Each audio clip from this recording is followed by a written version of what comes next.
what better time for the notification that this is happening to show up. But anyway, now that that has finished, I guess I can seamlessly transition to the actual game. Actually, I have tried to do this once. I did do it once.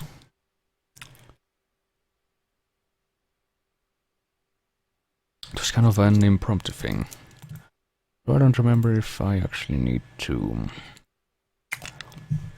use a window capture or if I need to use game capture. I think I'll just chance it like this. Right now. It's almost 4:3, but it's a bit narrower. Really? One moment. Oh wait, recent. Never mind. I was clicking on the wrong thing. So I think it would actually be smarter if I did that. There it is. Can you see that? I think you can see that. It looks like you can see that. Oh. Of course it would be better if I could see that as well. Move that there, and here we go. So here's a game that I've been wanting to do for a while. Also, it sounds a bit quiet, so before the revelation comes. Yeah, it is a bit quiet. 1x. There we go. That's the appropriate volume.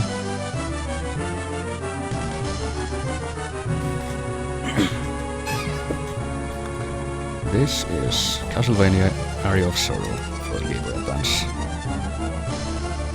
A game very near and dear to my heart. Probably my favorite of all the Metroidvanias.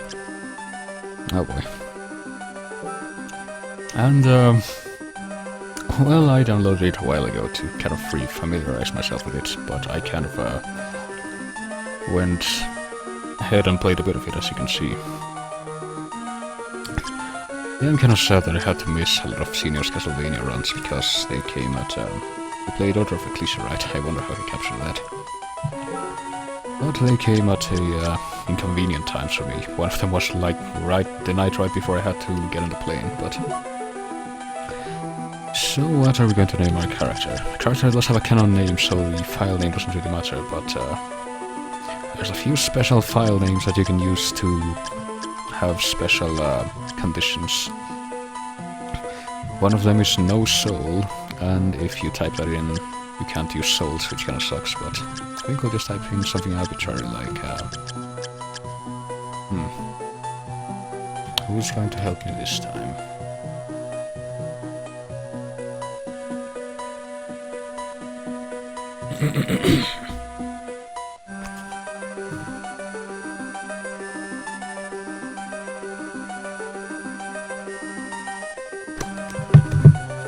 There we go. So, according to this book that I just opened and flipped to a random page, our name is going to be Witham, with one M. And we'll put a couple of skulls at the end, because why not? So, time for the plot. 2035, so this is set in the future of Japan. 20 years from now, this will happen. The first full solar eclipse of the 21st century. And here's our protagonist, Soma Cruz. Apparently an exchange student, so he's not Japanese. But he's coming to this shrine to meet the Shrine Maiden. But something weird's going on.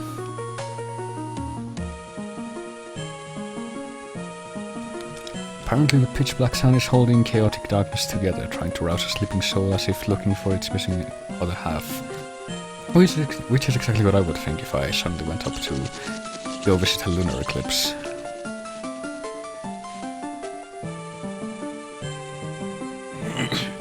And then having this happen. So here we are. Apparently we passed out.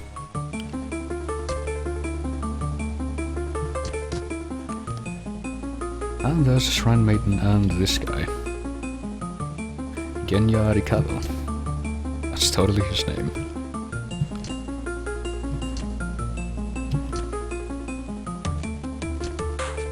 Apparently we're in Dracula's castle. In Europe? Well, nope, we're inside the solar eclipse. And we somehow know he's telling the truth. When suddenly...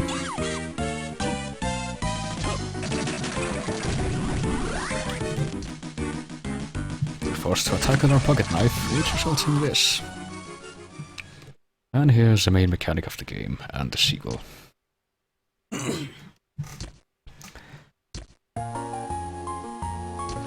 Something's awakened, namely, the spirit of the creature we just killed has just entered our body, so we just got its soul. Which means we can use its ability now.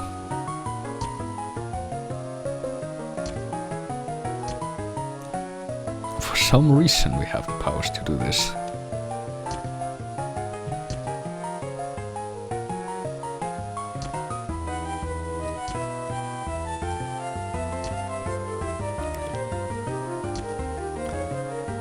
So now it's our objective to go and apparently conquer the castle, basically, to be able to return. And save everyone from a painful death, apparently. And this guy has something to do as well, I guess. Can we talk to him again? Yes, we can.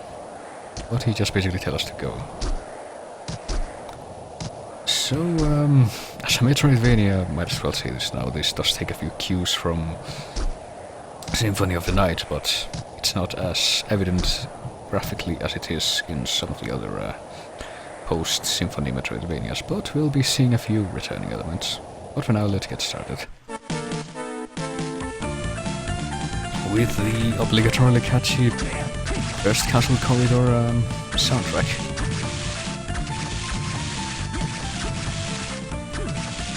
And right now all we have is this pocket knife, I think, to defend ourselves from the zombies, but we have the soul equipped yet, since we apparently automatically equip the soul, we can also throw spears like the winged skeletons are doing.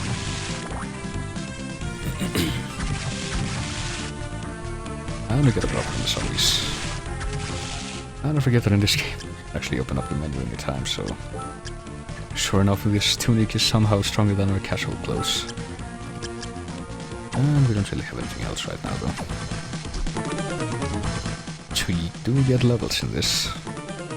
We need 71 experience for the next level up, and zombies only give it out one at a time. So I think we better get a move on for now. Try and farm the zombie soul, but if memory serves correctly, it's not do that useful at this point. I think what it does is lets you eat poisoned or rotten food without getting hurt. But we haven't even found any items yet, so...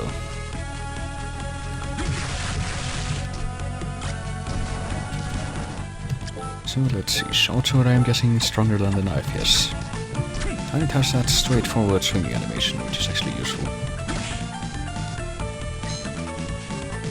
So this room, this first kind of a square room that we're in, is actually reminiscent of the first room that looks like this that we get to in Symphony of the Night.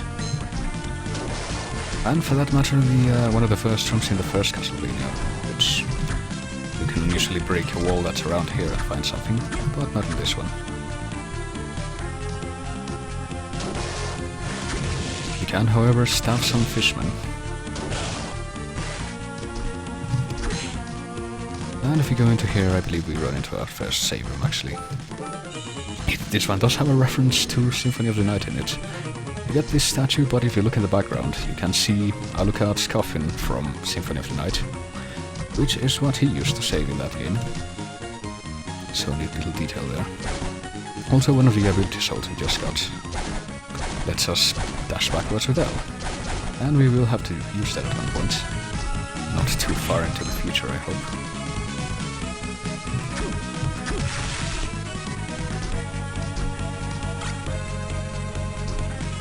And now that we got the escape, we can equip it apart from anything else that we already have, as it is an accessory which counts as a separate thing.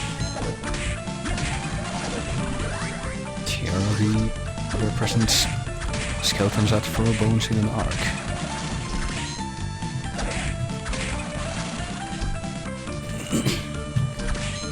And the axe armors.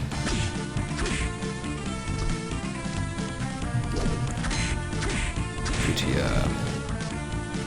quite a few legacy Castlevania enemies in this area.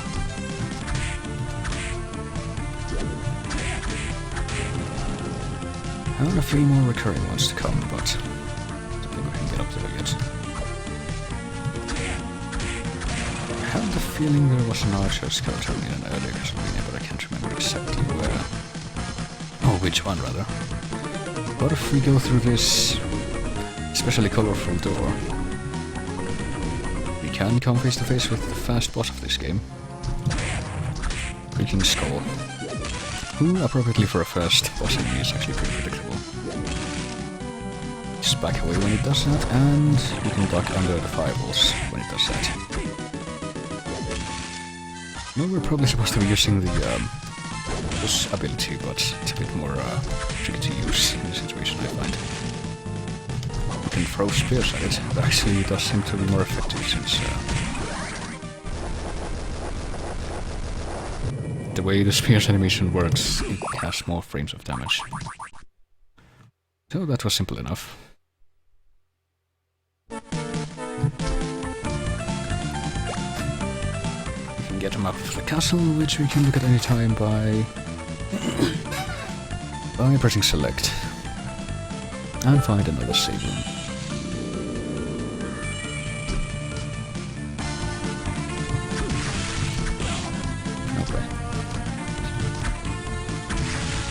Here's a PPI, I think.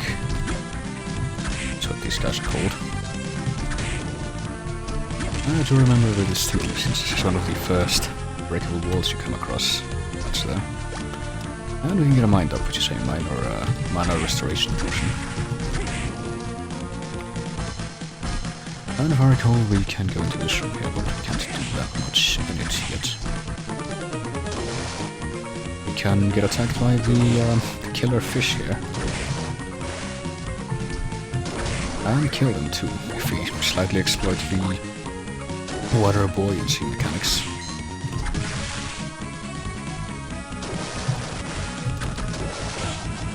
Since if we just float on the very surface, we can't hit it.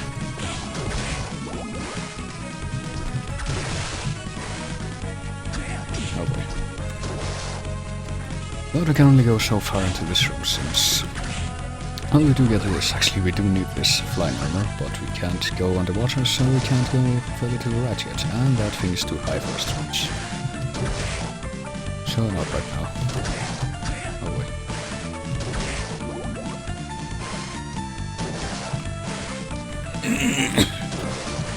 Oh yeah, you did start playing Symphony, did you, Ben?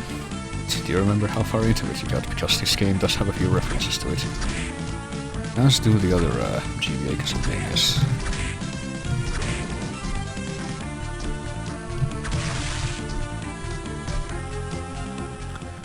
But we need to equip the blue souls to be able to use it. So I don't think it's been explained yet, or I don't know if it is explained in the game, but basically this has 3 soul varieties. There's the red souls, which are like the basic weapon souls. You can press up and B to use the special powers that they give you. There's the blue souls, which you can activate by using R, and they have special, more specialized abilities. And the yellow souls, which we don't have any of yet, which are passive effect souls that can raise your stats or cause some other passive effect that you don't actually need to activate. And there's also the grey ability souls, but those are basically more plot-based stuff. It's more abilities you need to progress, and I think there's only one grey ability soul that you can get from an enemy instead of finding it in an item thing like we've been finding. And we'll get to that sooner or later, I would hope. But for now, I gotta deal with this white dragon. Another Castlevania enemy from at least as far back as Castlevania 3, if I recall. Like Boar, there's a couple of enemies like that in this. We can just walk past the maze. Has that kind of unique design of, the lion with legs. That's based on the Ars Goetia, I think. Oh boy. And got the zombie soldier soul at least. I think I better equip that instead. Seems like it would be stronger. But one thing I did notice is that in one of the, I think like the only promo image that got released for Koji Igarashi's new thing, Bloodstained, there was an enemy that looked like the boar in this game. I'm guessing if there's any connection. Or I'm wondering if there's any connection. But for now we got skeleton knights. They just walk back and forward and occasionally they telegraph that they're going to try to attack you,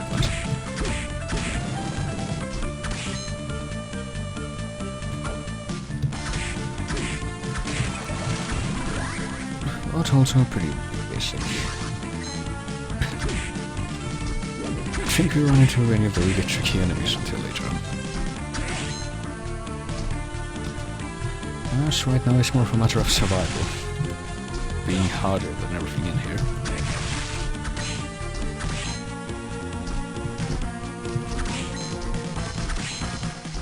Also there's a thing way up there. I think it's a fire armor that we can't get. Because it's stuck too far into the corner. Well, at least we can get this potion. I don't think we can get up there, but I'm gonna try. Nope. I think that... Now apparently it's empty. I'm gonna try it one more time. I thought I might be interested in what's in there, since it doesn't look like it leads anywhere. Just a closed room, because I don't remember there's some passages in this area that lead to an area that's further up, that we're definitely not ready for yet.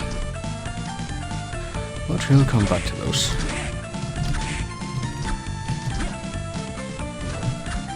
Oh boy. But for now we just keep killing everything in our way and getting increasingly good accessories. Oh, we got a little plate that I completely forgot to equip. And also get experience, since that's important. We're already level 4.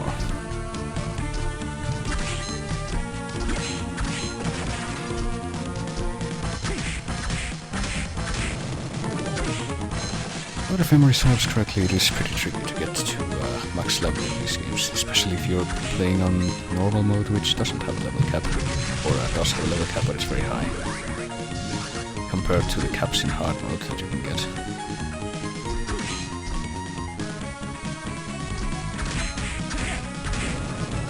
But for now, we found out that the upper weight in this hallway doesn't lead anywhere, or at least not to progress. So it's time to backtrack. I think these hallway screens that look like this are also kind of referencing one of the areas in one of the early areas in Symphony of the Night, where an area that's I think called the Marble Gallery, where you're fighting half snake, half dinosaur women, and you see like curtains in the background, and there are big eyes behind them. And if we go far enough into this place, we will see that there are peeping eyes in the background like that. And we can't interact with them or anything, but they're just there for atmosphere. Also I noticed that ghosts appear in this area as well. It's another legacy Castlevania enemy.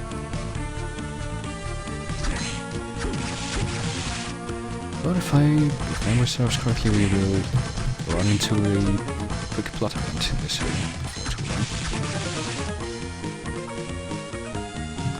Possibly right here. Nope, not quite.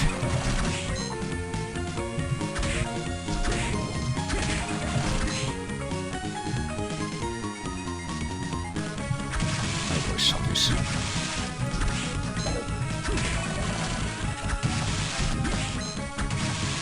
I think zombies give out a yellow soul. Seems that ability to eat rotten food without getting hurt would be a passive ability.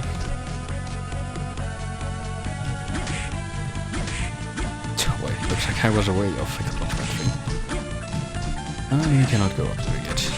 I'm seriously missing the ability to get to high places, but...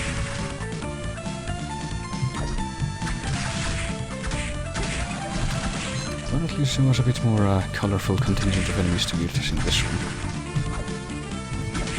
Down the armors. I don't really remember if the elemental armors were featured very prominently in any of the other Castlevanias, but I do remember that there were rock armors in Symphony.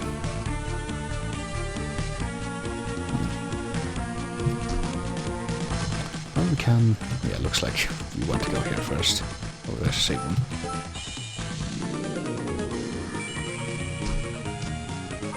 Are we able to climb back up? Yes, we are. I wasn't sure at first.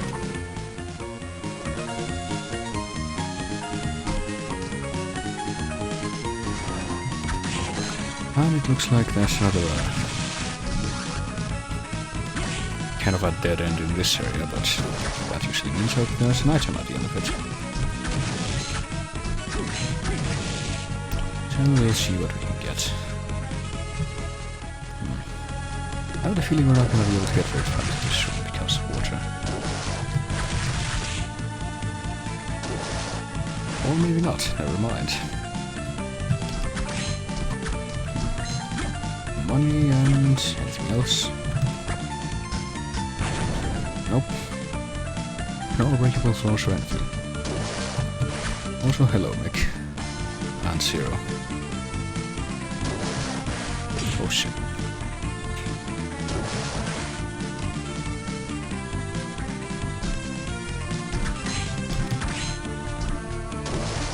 So that's what was already left. And to see what's here on the right. Apparently just a potion, and apparently nothing else. So we'll leave this area for now.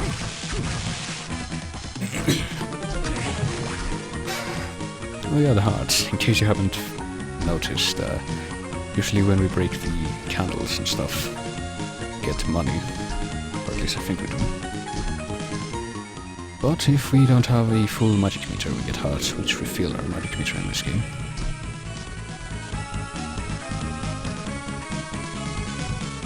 Here we go. Time for plot. With this mystery grey-haired man. Of course, we're one to talk. Who's Graham? Or Graham? I don't know how you're supposed to pronounce his name. I guess I'll use the protagonist of the King's Quest series as a base for how to pronounce it.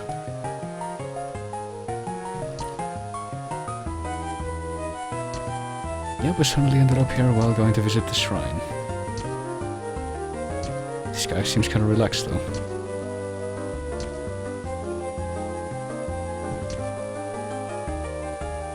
His true castle exists somewhere else.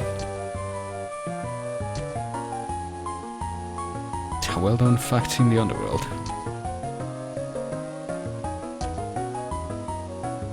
The story was leaked to the outside world. I wonder if he means the story of Dracula the novel. That's kind of a dramatic reinterpretation of the historical character of, Vlad Dracula, but apparently the castle is summoned when people crave chaos and destruction in this particular continuity. But Dracula died in 1999, according to Nostradamus' prophecy.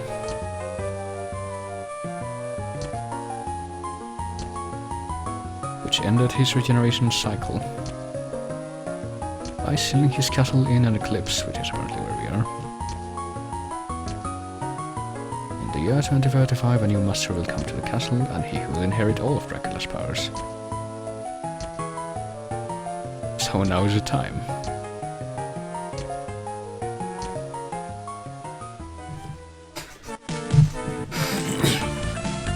So apparently Dracula's powers are going to be inherited by someone very soon. Also, I just noticed that the game might be kind of loud. I wonder if I've been, oh well. Yep, just leaving.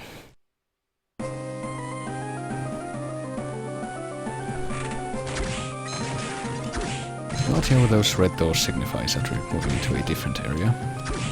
In this case, the chapel. There was also there was something like that as well in Symphony, where you had a special looking corridor between each areas, and it said CD at the top because it needed to read the new area from the disc. And I guess it kind of stuck with this game. Also, the thing about the chapel, it does have this big room. I don't think we can get everything that's in here right now, but we can get a few things. It does have the Mode 7-ish scrolling background, except it's not really. Can't remember if there's any really Mode 7 looking stuff in this. It does have, actually there is. There's another background that's kind of like this, but that actually looks a lot more like Mode 7 later in the game. In another room that's kind of like this, as a matter of fact. But we will get to that later. Right now let's just jump on the bells and keep climbing. To get a mana potion. Oh wait.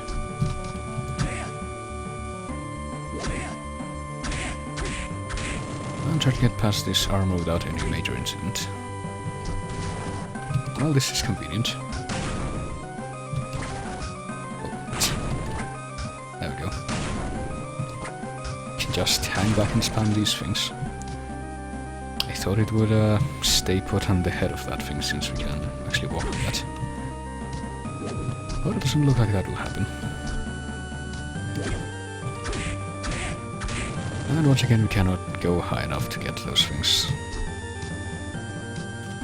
And I'm not sure if I can make this jump easily. Apparently I can. Is there anything else in this side though? No. Well, there is quite a big contingent of bone pillars over here. Oh wait.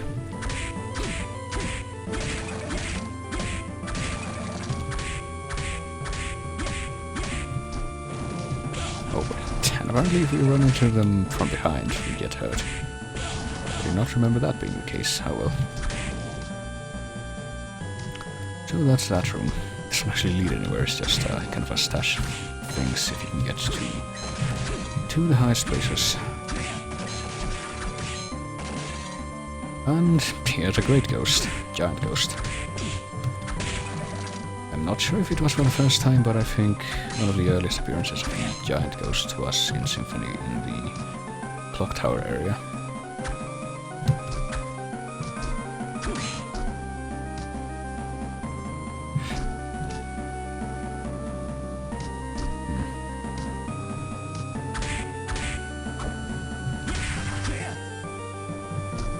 And once again there's like the lower left corner of this room. I don't think we can get to it from this end since we're supposed to enter to it from another way. Oh boy. Tiny devils, please. They're not like the Medusa heads of this game. No, they will appear in an area where they will have a chance to be as annoying as their old school counterparts, but not quite yet.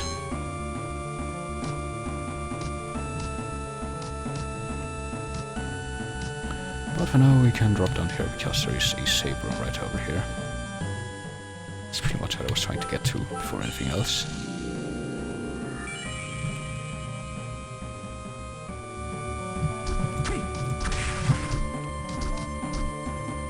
And let me see. Yeah, it looks like we cannot get to the corner, but we can check out one of the rooms I bypassed just now. Another stairway leading up to another room that's mostly to serve as a stash of treasure. Also, first kill, already got the soul, alright.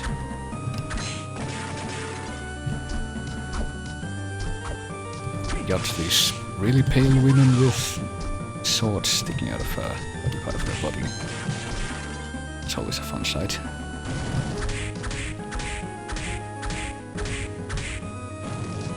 Pretty sure there should be a way to hurt these things faster, but...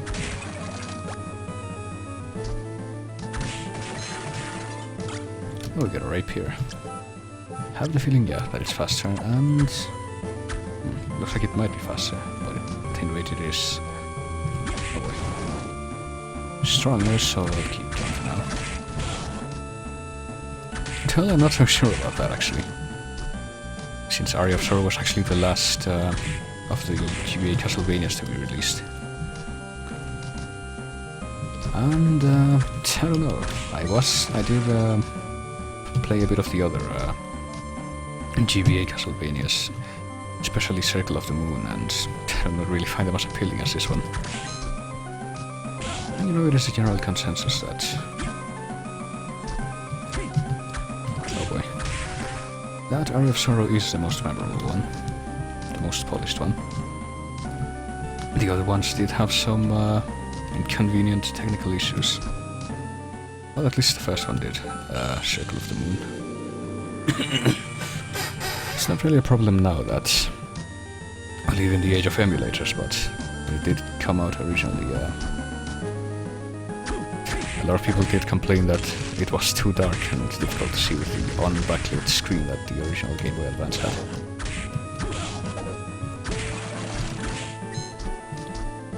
And, well, I recall both that one and Harmony of Dissonance, which was the other one, and the second one, had it so that you can only use the whip as a weapon. This went back to Symphony's mechanic of being able to use any weapon you can find that's not just a whip. But anyway, it's time to fight the second boss, the Manticore. Also fairly predictable, since it's an early boss and all. Can get stunned by its stinger, and he'll also spit fireballs like that. Which I think hurt a lot more, so...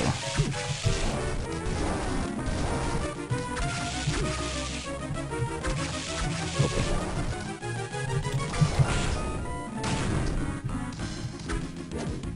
Also there's an indestructible blade spinner thingy up there. To make that slightly more inconvenient than it should be, oh boy. Well, 2 hits and we're dead, but... Thank goodness for our amazing dodging skills. Oh boy. And the fact that this guy isn't actually that tough.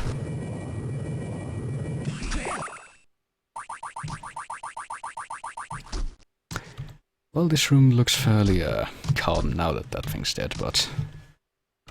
Let's go back and save, since I don't think there's any more save points that close by.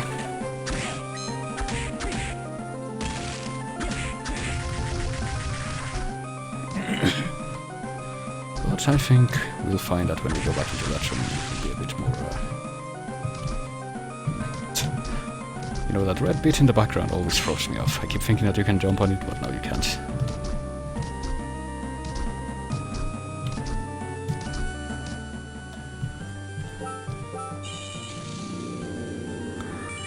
Well, usually the boss rooms just become normal rooms when the boss is dead. Except for a few of the boss rooms that are, like, stowed away in the farthest reaches of the castle. I'm losing all my health that I just restored by going to the save point. That's great. Okay.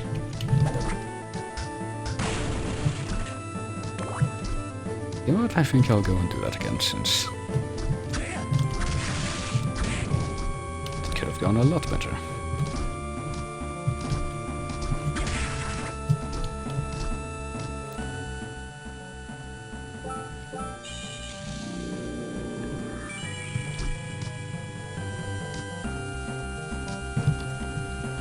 And this time we just try to dodge things.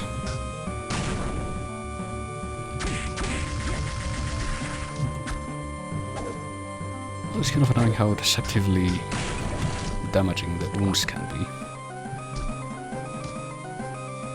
But now, this room has a few more occupants, namely that guy.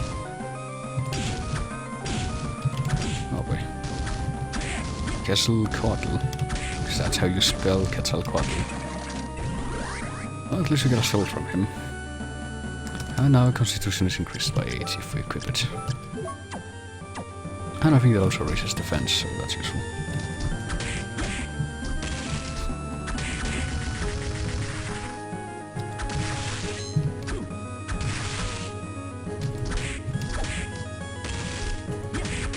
Yeah, I remember not hearing... I did get fairly far into it the last time I tried to play it. I got to the area where you're supposed to fight the zombie dragons, but I was like, nope, I'm gonna have to grind for like hours here before I can actually win this. I did beat it once, but that was back when I was just relishing the fact that I had discovered emulators, and I just beat everything as fast as possible with save states. And I think I somehow managed to beat the zombie dragons with under-leveled with save states. I don't want to remember how that went.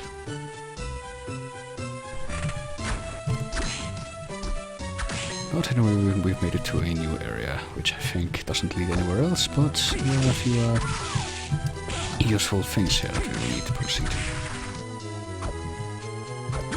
Alright, I was wondering if we had enough range to hurt these things without getting hurt ourselves, and it looks like we do. I'm guessing we... no, never mind, we can get over there. Ah, but we can't double jump yet. So no, we can't get over there. All the way up. Great. Also, we fight student witches and witches in this game.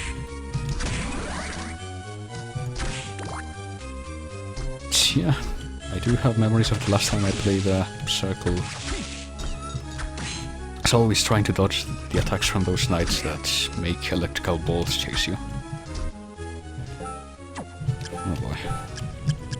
Well, the bastard sword is apparently more powerful than... oh, it has a better range than rapier, so sure, I'll keep this.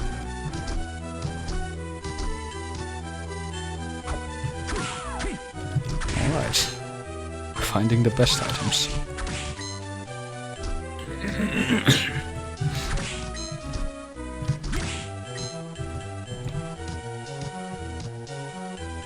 And if we stay in that room for too long, we're attacked by flying skeletons.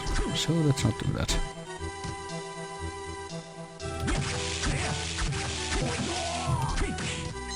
We can fight the evil butchers. I'm not quite sure what they're supposed to look like. Beyond their 16-bit appearance, but they do look a bit like the bloody knights, I think, that appear in the early areas of Symphony as well. And they, you know, they expel all that gore when they die, which is something else that the knights in Symphony did. They can have the same face as well.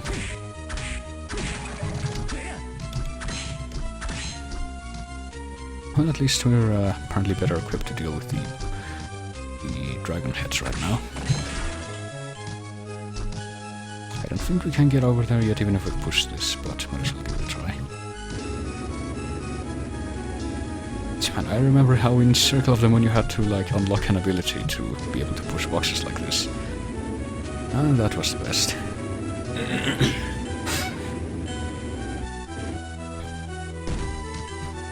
But I think if we push it down here, it will help us get up there. And no, it won't, because we can't jump high enough, but there's another sword up there. So better remember that's there. Oh god. My...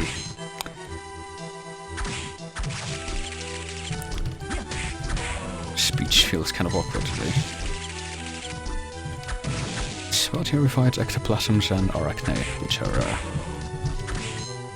well, you can see what they are. But, you know, I somehow don't think this is a very common interpretation of the Greek myth of arachne. But whatever works.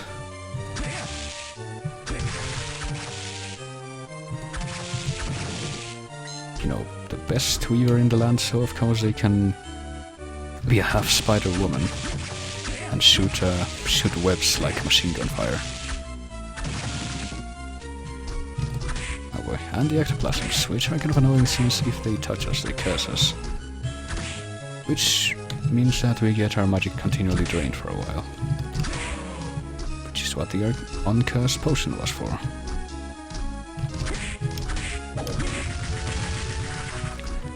Theodore Cliché would be, is pretty difficult. Especially the first time around, but it's also one of those games that you're pretty much expected to replay and replay a bunch of times until you get everything, because you can get all the New Game Plus stuff. If you replay it in hard difficulty, and I think a bunch of stuff does change if you replay it in hard. Oh boy, we get cursed. Well, it's not like we're using the magic that much anyway. And we didn't have enough to throw one last grenade, damn it. And we can't slide over this thing either, so... Can't use that as an escape route right now. And we also cannot... Didn't see this one at first. I was gonna say we cannot get over there because we can't use the... this thing because that uses up magic, but no, we could.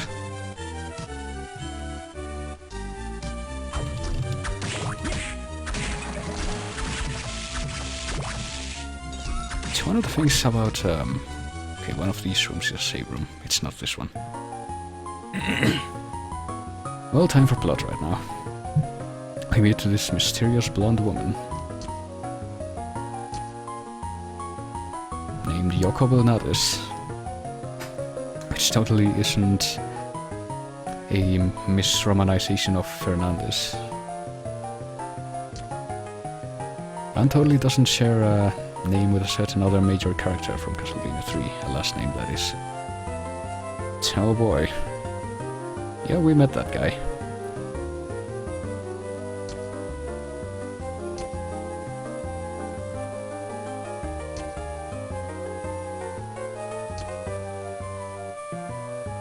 Actually quite a decent guy. Apparently we share the same dark powers.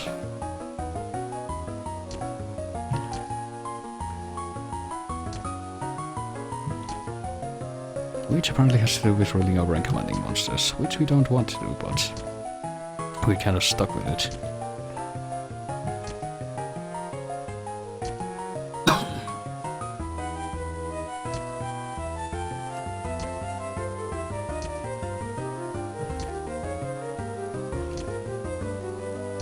Have we seen a man named Graham? Yes, we did meet him. We believe that he will inherit Dracula's powers. He did not look like a bad guy. Well, about that. He was pretty calm. So she's looking for Graham. Well, now that we've seen that, we can see if I can find the saver that I think is on the left of here.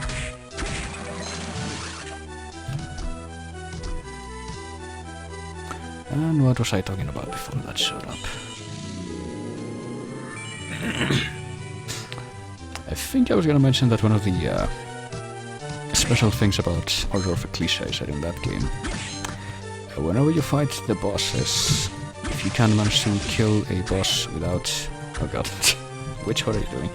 If you can manage to kill a boss without taking any damage, you get a special chest at the end of the fight with a boss medal. But the thing is, that can be ridiculously difficult to do if you're doing like a first playthrough kind of thing without doing a New Game Plus. Oh boy, we can now release a lethal cat that runs full speed at enemies. I think I'll go for that. Oh, and now there's a boar in this room, where Yoko used to be. Well, the cat is pretty effective attack, I mean. Look at all those frames of, oh boy, Minotaur. Would you please keep your distance? Oh boy. There we go. Oh god. Well, hey there, Landa.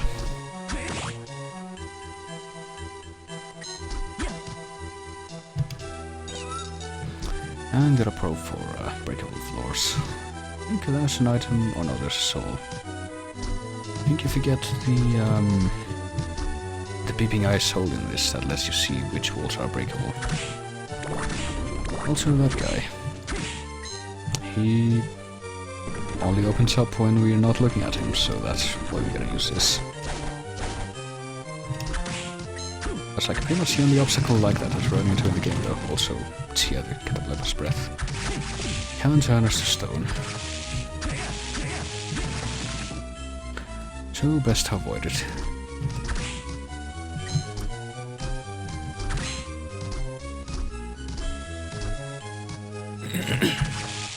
Oh boy. Well, they can use a cat trick as well. And we get a whip sword. He's stream lagging, I don't know why it would be. This is surprisingly one of those types of games where so it has the same attack power and better range. See, look at that range. But yeah, this is surprisingly enough not very taxing for my computer. It's one of those things where I can just kind of stream it and not be worried about issues like that. But anyway, time for the next boss. It's the Great Armor. It's a pretty simple strategy, just don't get hit by it. It doesn't really have any long range attacks or anything. And you know, normally you probably wouldn't have a long weapon like this, so I guess. So actually, a strategy if you want to keep continually attacking these guys, just to duck right next to him when he does a big swing like that.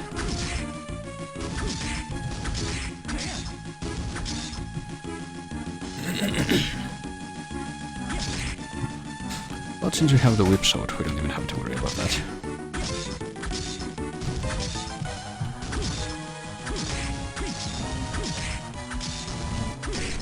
And there we go. Simple enough.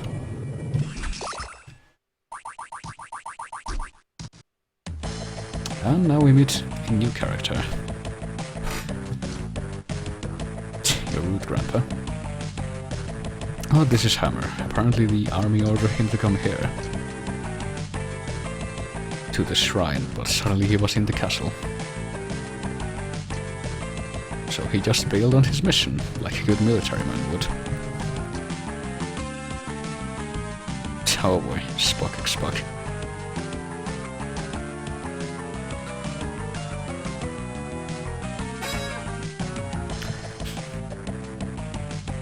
Well, what does my true form have to say about opening up a shop in a magical castle like this? Weapons all over the castle and no monsters at the front gate. Well, I guess that's true, so he actually goes around and picks up items and then sells them. That's kind of the explanation. So yeah, we actually are going to get a place to spend all the money we've been finding. And now we can double jump. So we can reach new heights.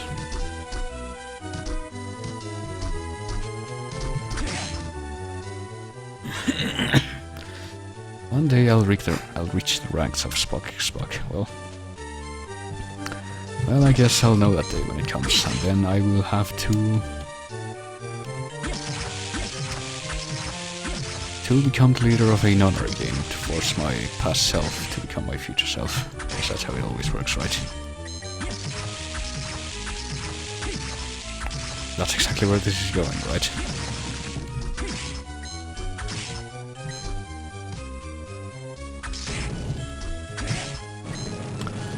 So let's see, now that we have acquired the mighty double jump, what shall be our next target? Well, our first target will be to save, of course, but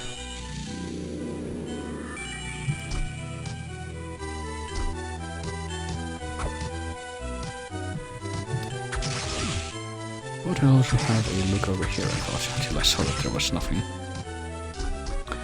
I gotta remember to push the box. that one room that we couldn't get to. Well, we couldn't get to anything, because jumps were too high to make even with the box.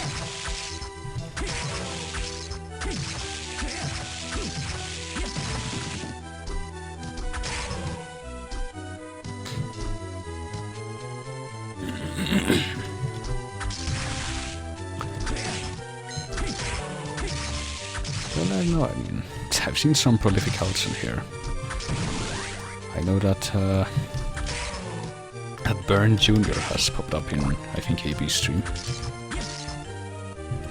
And that one usually stays around for a while before it disappears.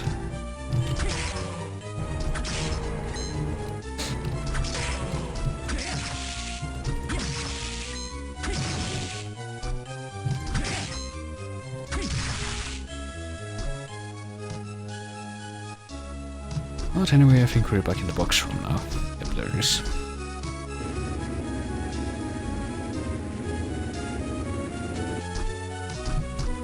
So what's up here? Is it the way forward? Because if so, I'm going back and getting the sword. Nope. It's the way to a heart pendant. Oh boy.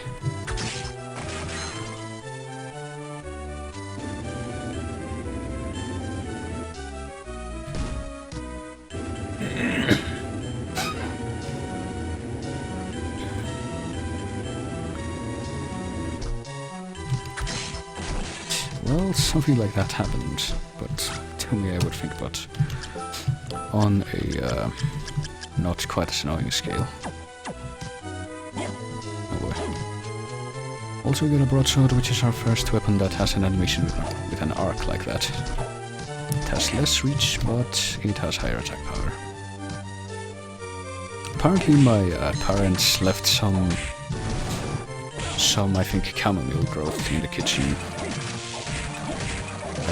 while I was away on the trip.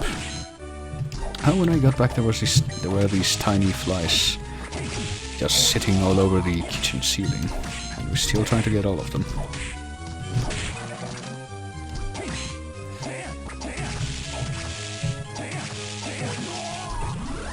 But yeah, it looks like the range of this weapon does leave a bit to be desired.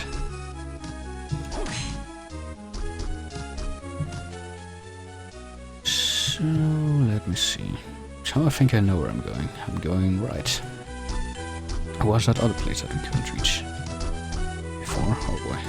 Well, we need to move quickly before we get knocked around by the winged skeletons like that one.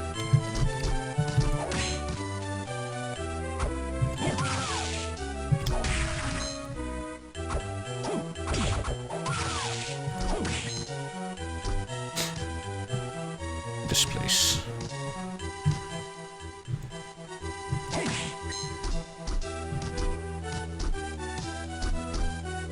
Oh boy.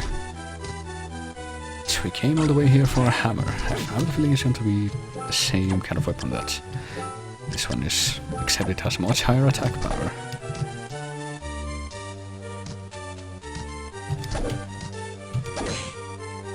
Well, you see, that's kind of something I like about living in the city. You don't have to worry about two crazy bugs like that. Usually the worst we get is, you know, flies, mosquitoes, silverfish, maybe crickets and tiny spiders once in a while. I don't think I've seen any crickets though since I left my old apartment. Which had like little terrace garden, which is where all the crickets came from.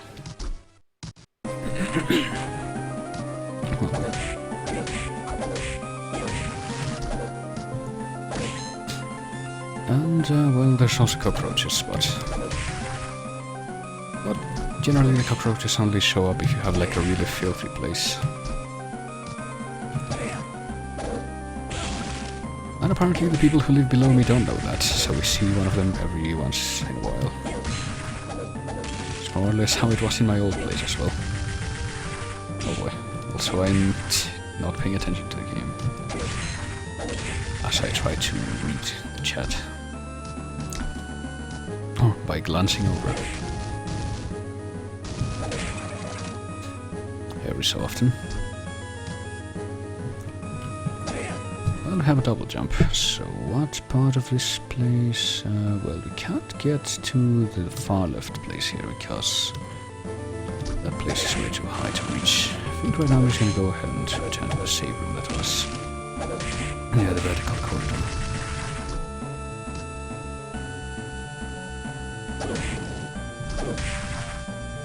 Oh boy.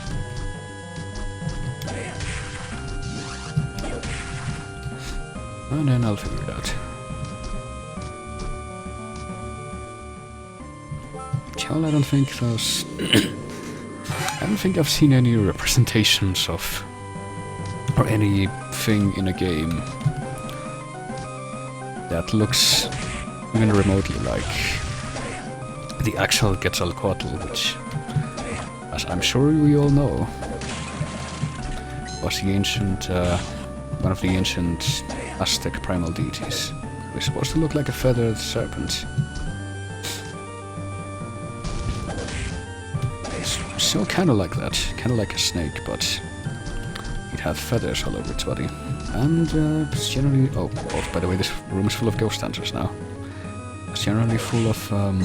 it's generally depicted in a pretty famous way by ancient stonework. Ancient... fuck, there's a word for it. I would say sculptures, but I'm not entirely sure if... like masonry sculptures is an appropriate term. I guess architecture.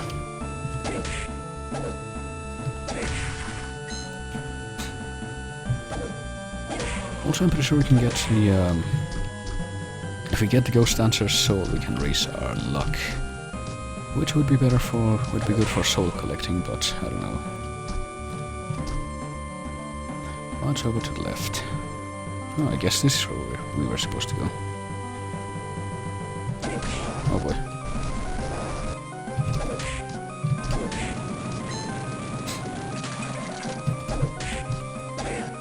I'm actually not entirely sure which area comes after this. Maybe it's this... no, the studies where we came from. I'm thinking about the inner quarters. I think that might be it. I don't remember it being in this part of the castle now.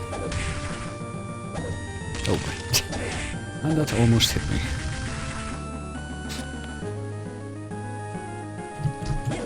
Oh boy. Animation, please.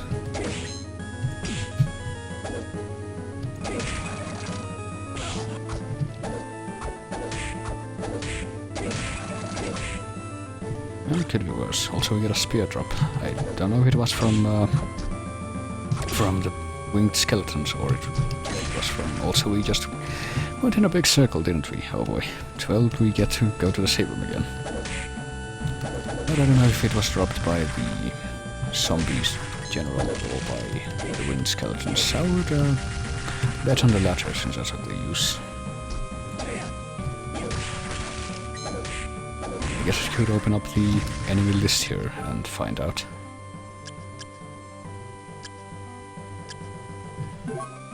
Yeah, they dropped the spear.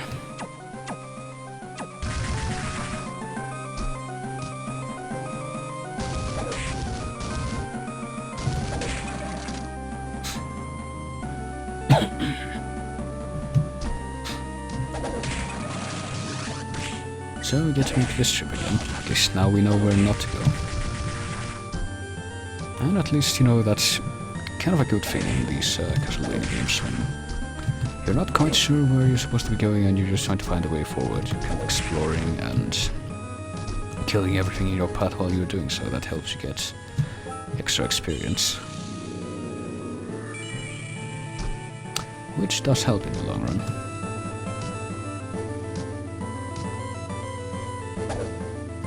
That's pretty much the same thing I said when I was playing Final Fantasy VII, I think. I don't know where I'm going, but I'm killing everything I see and getting more experience for doing so.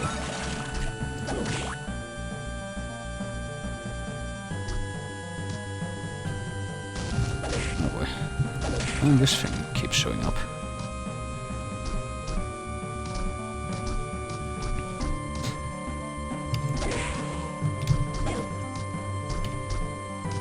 So let's go in this direction again. And this time, let's not keep going left. Let's go up instead. See if this leads anywhere.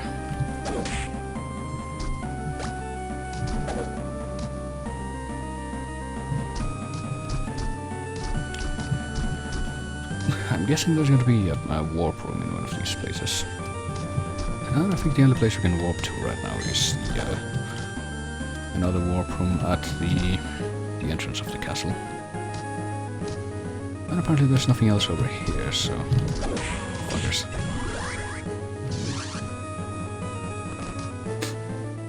And apparently that's all we can get here, so let's use the warp room. I'm guessing we are gonna have to go back to the entrance.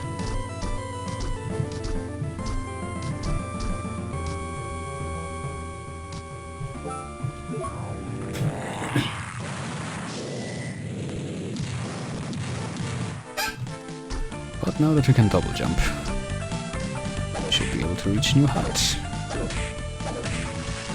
Also, we get an army jacket. I have the feeling it's going to be better than what we currently have. And we don't have anything better to do. Well, we can raise our intelligence if we equip a silk rope, but I think the trade-off is too large. Also, let's equip... let's equip the Ghost Hunter, so why not?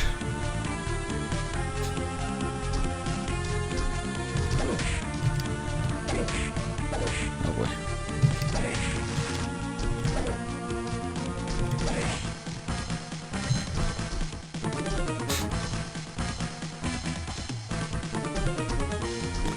So what happens if we come up here?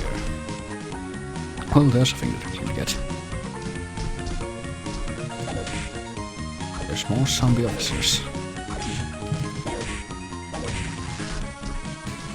We get our first look at these marionettes, or killer dolls as they're calling this. Pretty sure they're supposed to be like the marionettes from the other games, though, like... I don't know if they were in any games before Symphony, but I do remember it being in Symphony.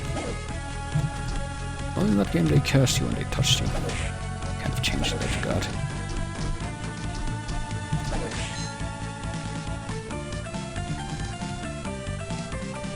And we get our cestus, which I guess is basically some brass knuckles. I'm guessing that allows us to attack more quickly, but also seriously drops our attack power. Oh boy, look at that punch.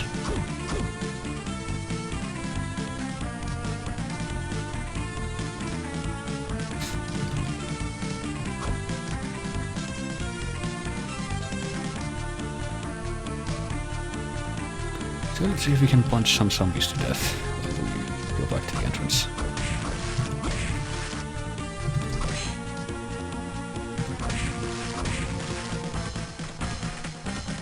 So what's new over here? Well, we can jump up here now. What do we find by doing so? We find a lucky charm. And if we go to the left here, we find nothing else.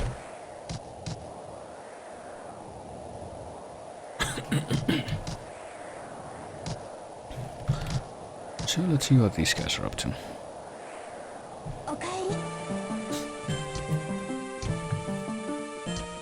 That man. Don't you think he's a little scary? Well,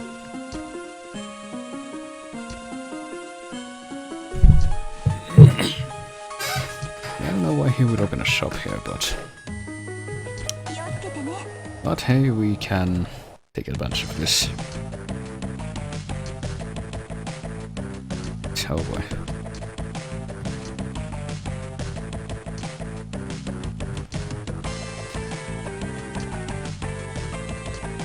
So let's see what this guy has. He has some maps. I guess we could use that. Yeah, why not? We already have the first one, but we found the lesson drop. So I'm not sure why he's selling that, but... he also has some pretty expensive... oh boy. No descript sword is apparently what a katana is. We can get better attack power from the katana, but I have the feeling that it's not as powerful as a hammer anyway, so... So let's re-equip this. Nope.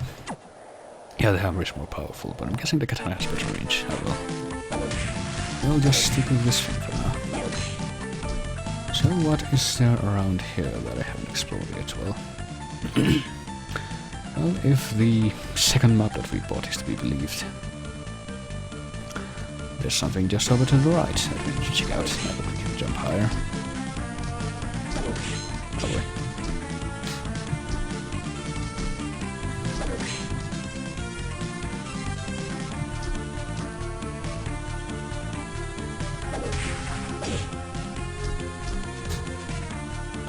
But first, let's stop by the same room, because why not?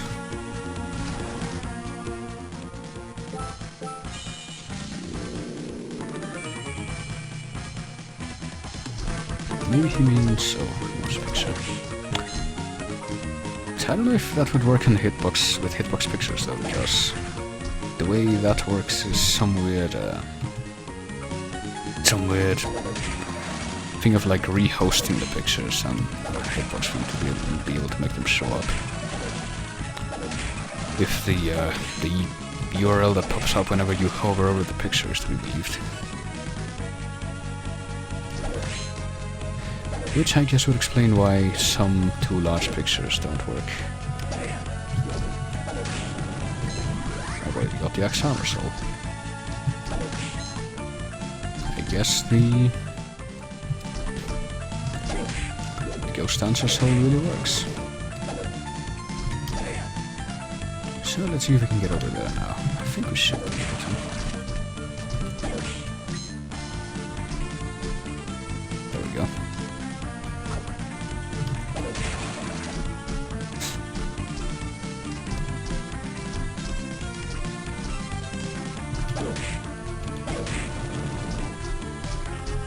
So let's see.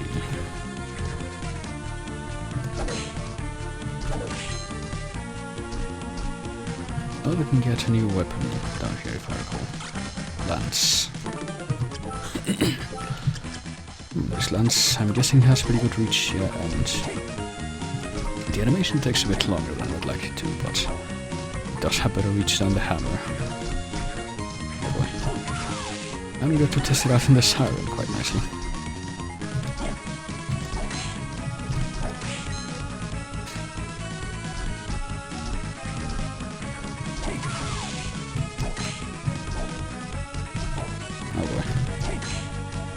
But it looks like breaking stuff with it might be a bit tricky.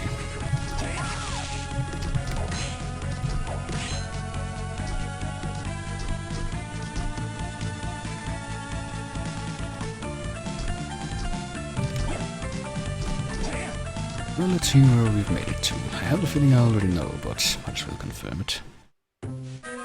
It's a dance hall.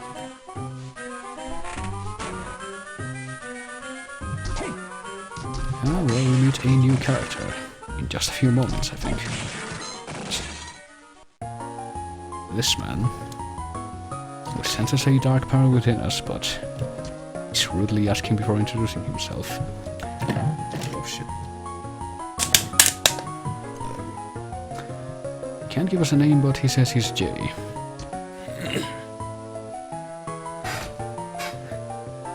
He has amnesia, and he was told he was in an accident in 1999.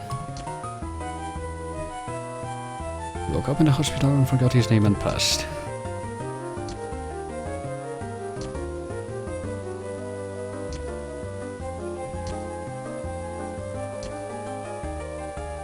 He's filled with fear when he hears the name Dracula. Well,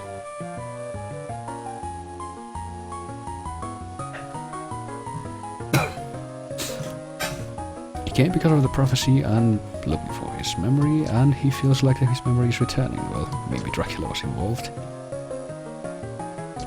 And he has magical powers. Is he an exorcist? He might say that. But apparently he works alone. Also, I don't know if you're supposed to notice that, but he does look a little bit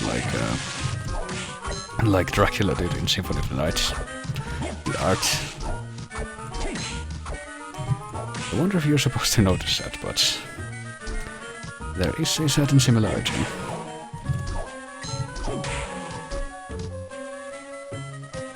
But let's forget about that for now and try to clear this room of ghost dancers.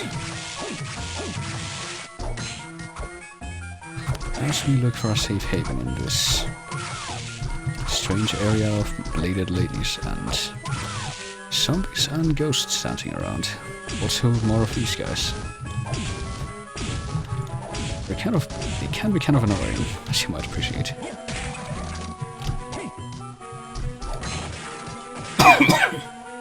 But we pretty much just got to find a place where we calculate they won't be bouncing.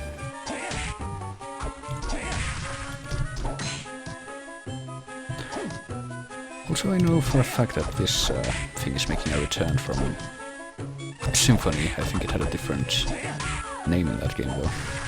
It's this sword with the invisible lady singing it. I think there's a warp room down here.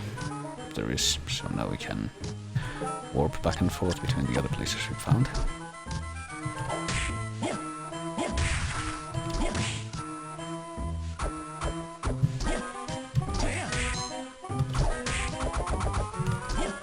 Oh boy.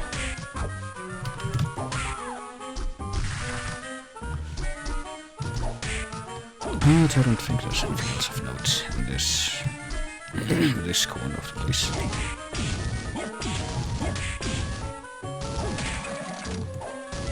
Oh boy, mistimed that.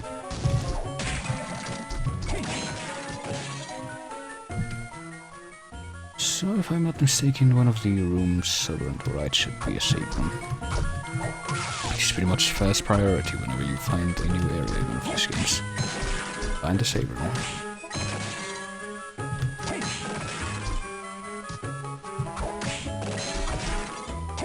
Oh boy. No, don't get stabbed, it's find a safe room. Which should be, here we go, this one.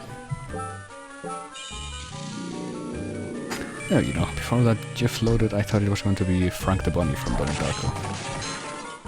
But no.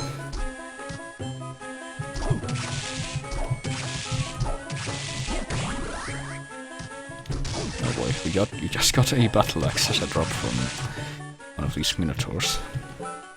Pretty sure that's a pretty rare drop, and you can see why.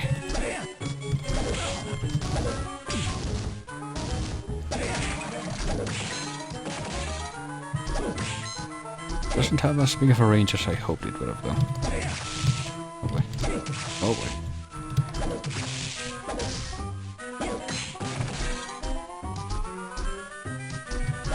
I don't remember if we're supposed to come up here only after we find the special ability soul from this area. Or not.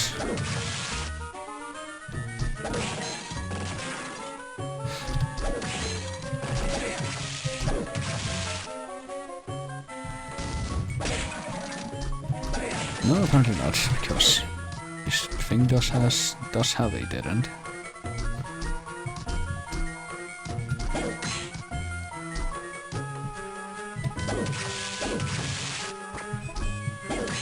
Or at least we can get some items out of this place. Very cool.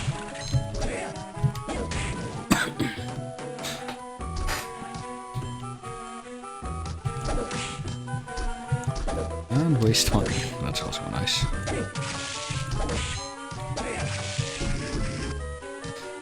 As we try to avoid being petrified. Oh boy.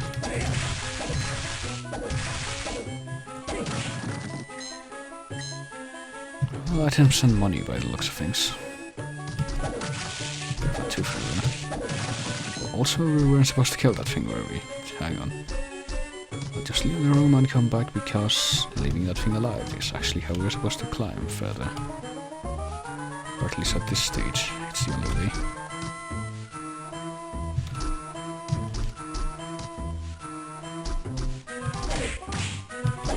And looks like we can kind of attack through the floor sometimes with this weapon. That's handy.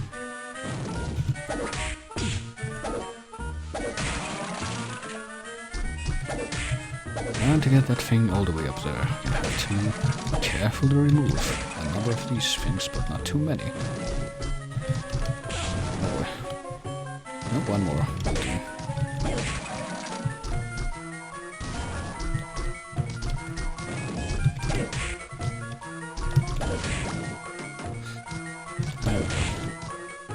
And we got a mana prism, which I'm pretty sure its sole function is to completely restore magic.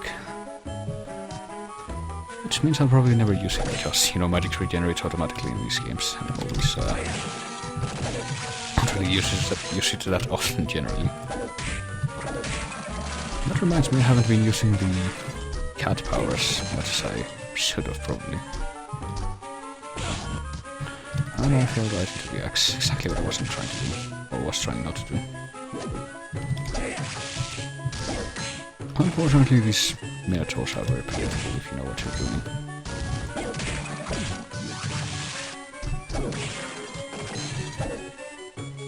Also, note this painting in the background. It has a certain significance. And the reason I'm saving state right now is to show you what it is. Just gonna speed things up a bit here. So what happens when we die? Well, the same painting shows up. Not quite sure what the significance of that is supposed to be, but let's pretend that never happened. Just acknowledge that it's there.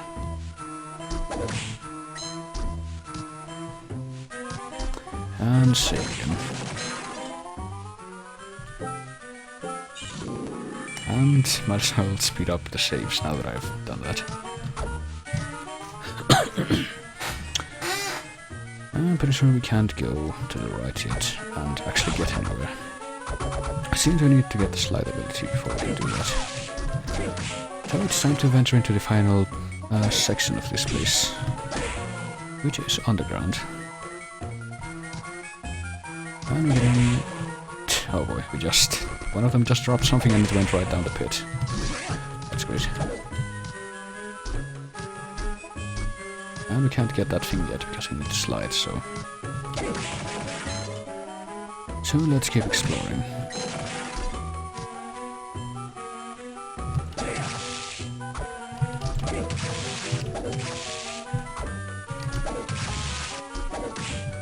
Also, Creaking Skull is back as a regular enemy, since it was actually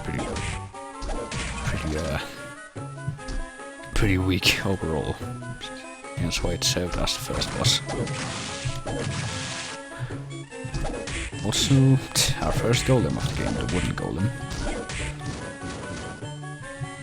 Who punches us and kicks stuff at us. We're gonna be fighting another golem pretty soon. How far is gonna deal with that guy?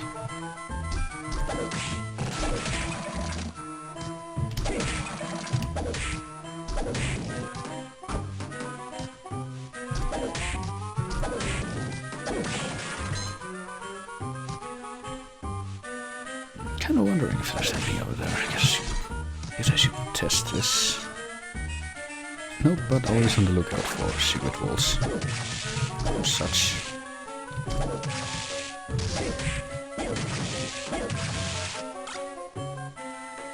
And we got another drop from the officer. We already have that arm jacket though, that's what we're wearing right now.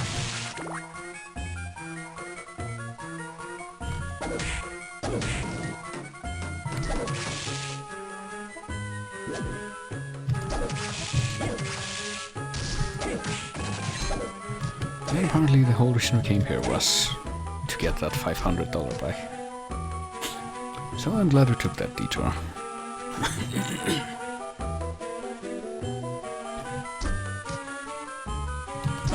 Oh boy.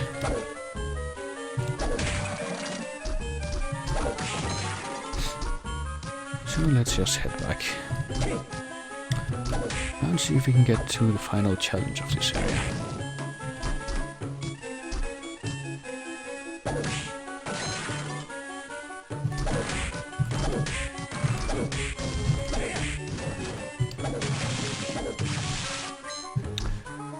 And killing more stuff on the way back, including this guy again. I'm pretty sure we're gonna fight Great Armor again later on as a regular enemy and Manticore. But some of the later bosses are actually meritorious enough that they don't get downgraded to regular enemies later on. In fact, no, wait, I was gonna say I think Manticore was the last one, but no, the boss of this area is also meant to return as a regular enemy later on. But I think he's the last one.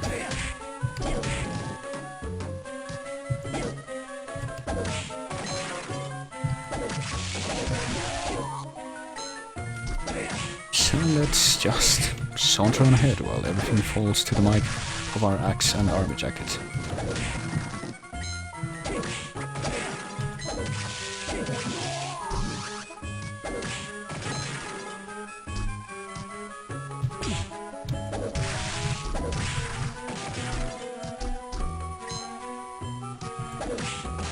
Ramen and cookies. Sounds good.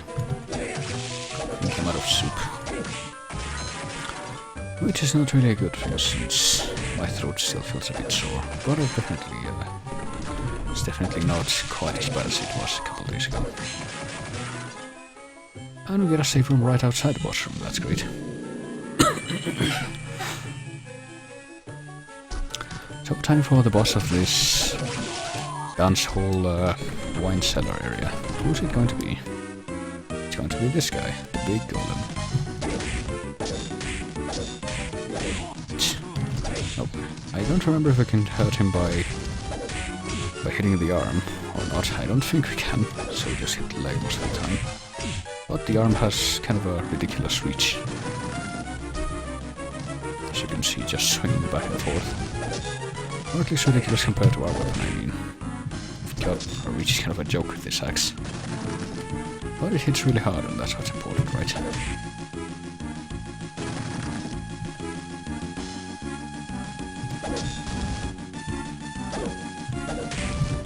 Gotta catch it right on the edge if you want to make a dent. Oh boy.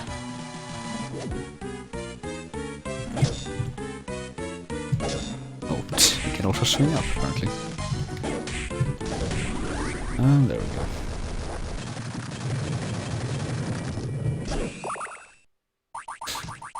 So what did we get from that fight? Well, there's something odd borrowing in the corner of the room, but if we break this thing, we get the Skeleton Blaze ability, which allows us to slide, so we can reach new places now. Also, we're kind of wondering what that thing that pops up in the edge of the room is about. We can keep going in and out and eventually discover that it's this thing, the Tsuchinoko, which I don't think we're strong enough to kill right now, because all it does when it does appear is... when it does appear, just stay there, kind of jump forward a bit, and then immediately, or almost immediately, disappear. So kind of part of the challenge for that thing is to be able to kill it quickly enough.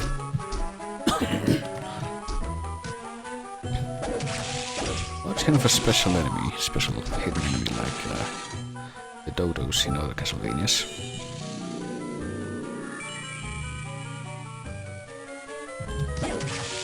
And it has a very special purpose in the long run. But we won't be able to find out what that is until we've pretty much conquered most of the castle. Or at least we will. Well, I mean, we could do it now, but it would take...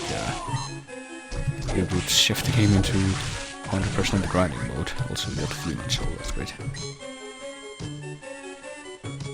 And I don't even think we can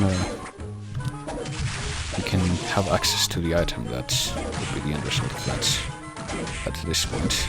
I seriously doubt that.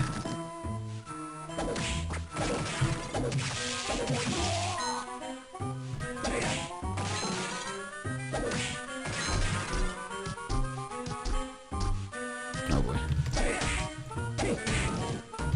Well, we can get this high potion at least, now that we can slide. Oh boy. And we walked right into that. Jumped right into that.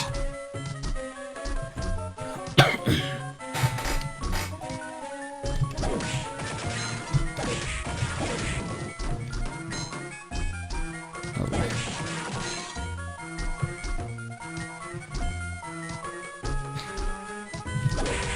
But now we should also be able to get that sword that's apparently a look over there.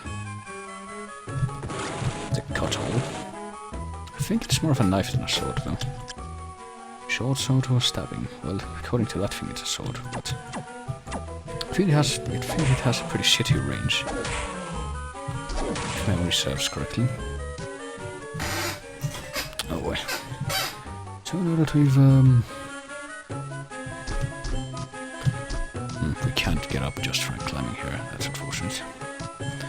But now that we can slide onto things, we should be able to proceed to the next area.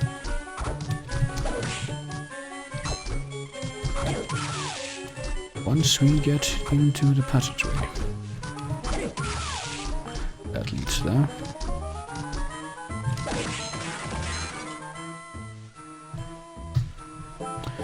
Well, might as well save first, since this place is pretty much underway. And now to head into this place, which I've been avoiding for this reason. It's a way out, but we can't traverse it entirely until we have the sliding ability. And now we can.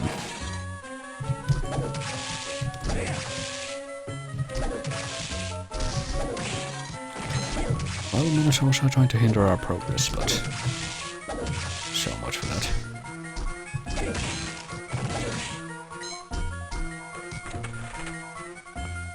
And here we go. Made it to the next area, the inner quarters.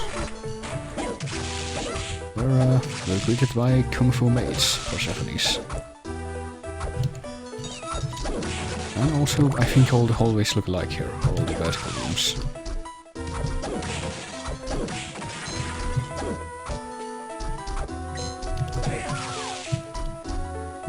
Can we get up there at all? Or is that wishful thinking on my part? No, we can get up there. There we go. Well, they are very polite, right before they start beating the shit out of us. They do greet us very politely. Oh boy. Somehow they didn't kill this thing.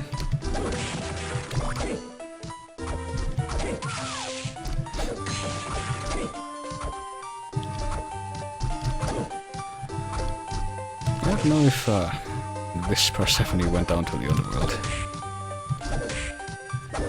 Well, I guess you could interpret this this place as being her own version of going down to the underworld, but well, there are several of her, is the thing. Also, I don't think we can go this way yet, because that happens.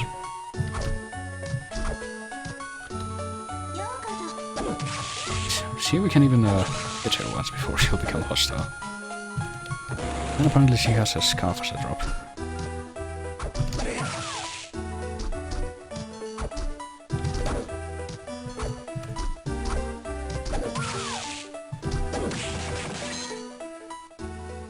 Here we go, save room. Unfortunately, I also think this means we're about to meet the first unique boss of the game. That will only be here for this one fight and will not be showing up afterwards. And I think this is actually a pretty tough fight compared to all the other boss fights we've been having so far. So here we go. Let's say hello to Headhunter.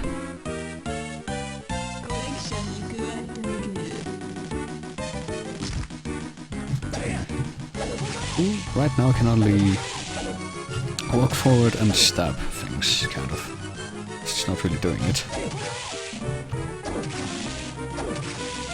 Oh boy. And this is where I become totally cut its head off, but it has spurs. And this head allows it to do this. But yeah, this is the point of the game in which I am thankful that I haven't been eating any of the potions that I've been picking up, so I probably will be eating them. Oh boy.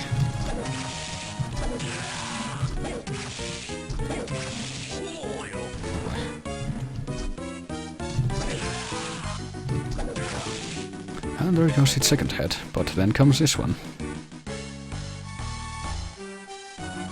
Which is a bit more unique, as you can see. Makes it behave kind of like the cave troll enemies in the Oh, the Castlevania. Oh boy. I was gonna say that I catch it in a loop, but apparently not. Well, apparently you can avoid getting hurt by that tongue attack if you just stand in one place and attack as soon as it does that, but there we go. Well, that was a bit easier than I was expecting, honestly, probably because of this giant axe. It has ridiculous attack power. So let's go back and save. Let's not look a gift horse in the mouth.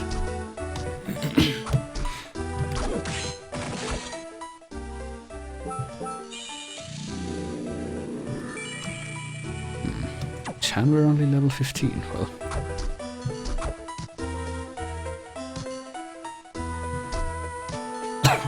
And now this room is occupied by a witch. Not a student witch, a full-fledged witch, who has a bow and everything that she can actually fly on. And I think that cat she turns into actually does hurt you if you run into it. Very slightly, but still. Oh boy. This one's not dying on hit though. They die in 2 hits. So let's go up to the room with the mode 7 background that I was talking about earlier, where we will encounter Valkyries. And I think Discarmers. Oh boy.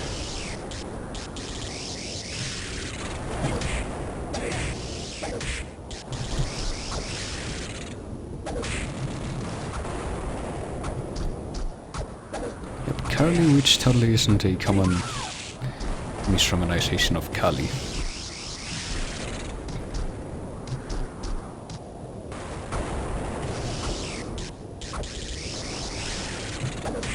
Sounds like that also happened back in the NES days with, oh boy, with another RPG. His name escapes me right now, but it's about Aria.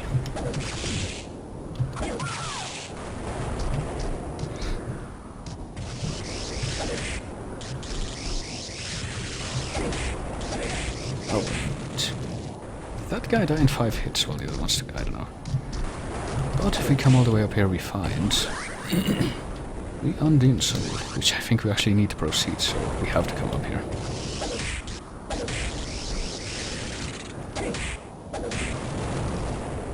And we also get the sword Hrunting. I did remember this because it would be pretty useful if I didn't already have this axe. It has pretty decent attack power for sort of that range.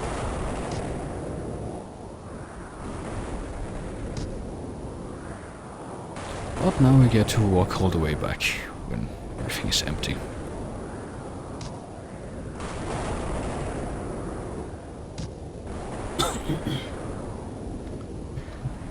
Gonna saunter over back to the roof. And then go down.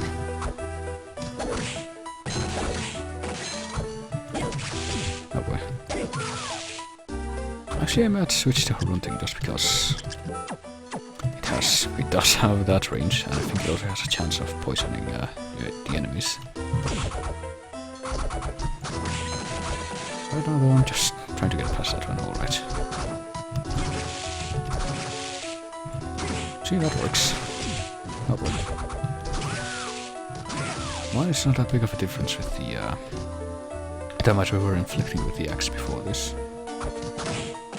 Well, in this room, get more of these varieties. But as we walk in front of the mirrors, we also get these guys. If we hang around long enough, we'll do that. And apparently not die. Not die as quickly as I had hoped.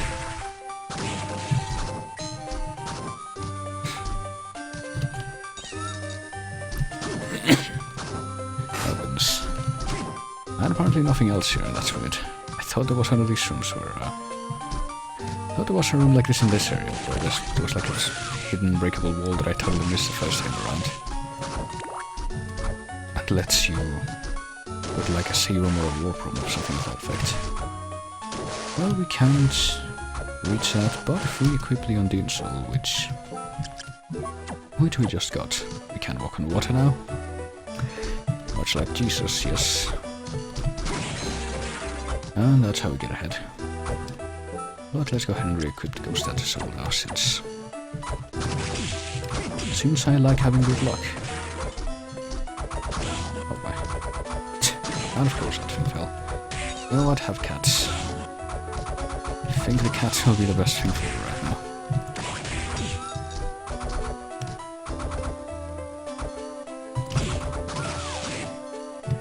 Well, let's see how this sword fares against that one. But I am pretty sure that one of these swords is breakable. But I just can't remember which one, since they all look alike.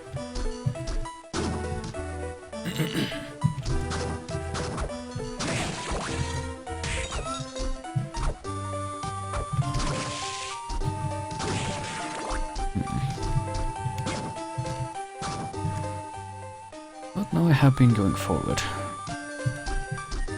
Why do we go left here? Found another... We find another one. I think this is the way to the warp room, actually. So best not to neglect that right now. It's also that you can see these guys' stiff legs during the jumping animation. If you jump while in front of one of these mirrors. Come on, there we go.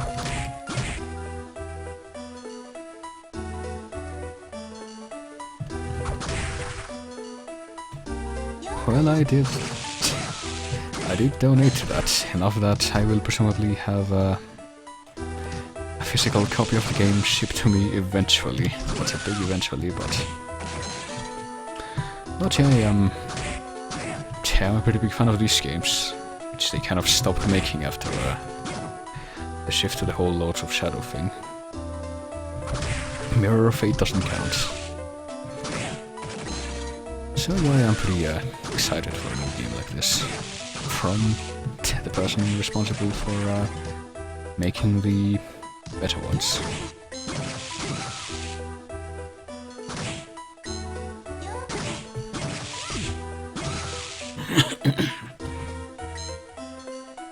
Koji Igarashi is, or was, the director of the Castlevania series until a certain point.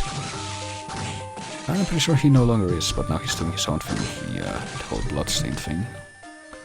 Which is apparently a game...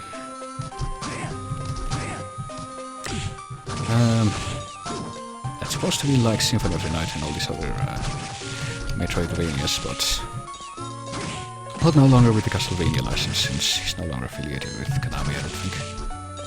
But apparently he's getting a lot of the people who were involved with those games to help him out with that one. I did see that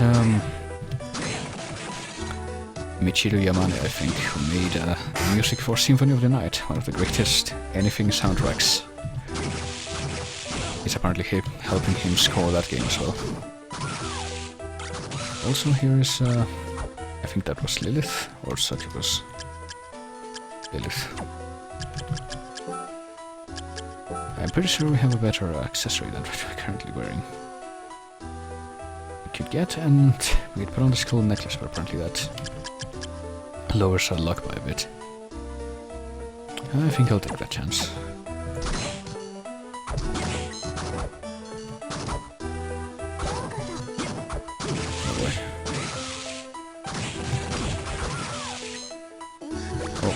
And of course there's another one here. So she's a bit more spry and strong than some of the other enemies in this area. Or at least there's only a couple of them. I think. I don't see any save rooms nearby. So I'm gonna see if I can check out what's over to the left.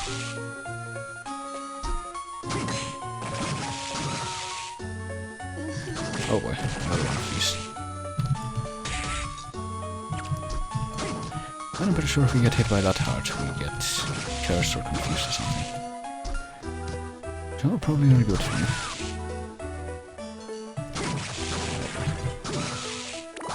So why am I coming all the way over here? I can't wait to find out. Oops, apparently to fight another one. these. Oh boy. Time to level up.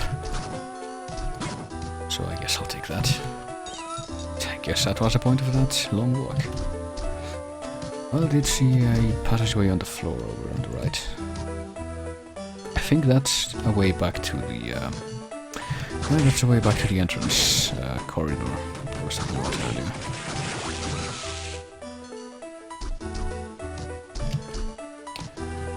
I'm pretty sure I don't want to go back right now. Or at least not before I find out what the next area is, because actually it might be the clock tower. If so, then I might want to go back. So I'm not sure if we're prepared to enter the clock tower with this little health. Oh boy. Oh boy. Right, wait, does the cat hurt you? It does, yeah. I wasn't sure until that moment. You get hit by the cat that the witch has turned into after dying. You get 1 point of damage.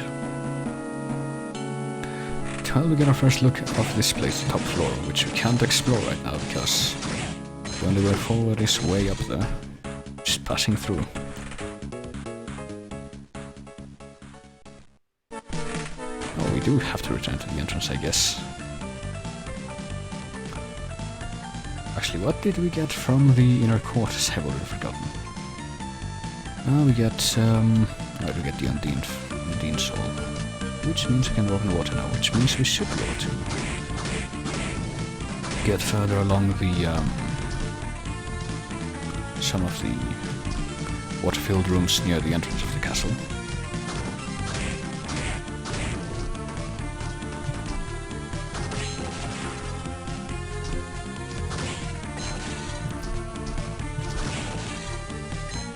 But I don't have any way to sink below the water level yet, below the water surface, that is. So we're coming back to a familiar place. One of the corridors we were exploring. Near the beginning, near the start of the game.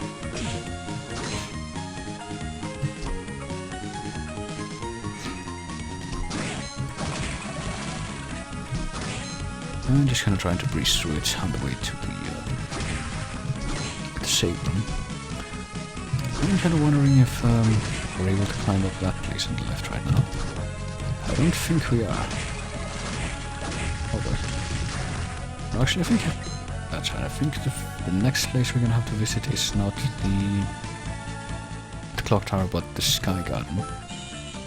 And from there, we're gonna be able to reach the clock tower. That's right. That's how it works. But of course, we need to find the entrance to the Sky Garden first. I don't remember where it is, but let's go left.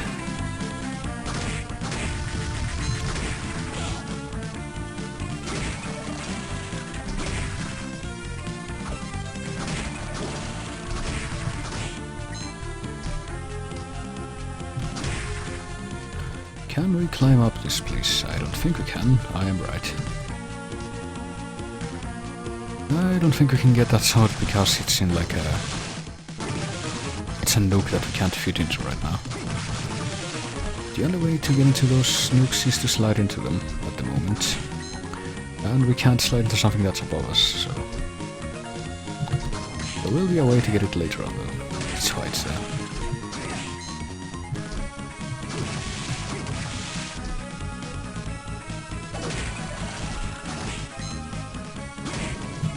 But while we're here...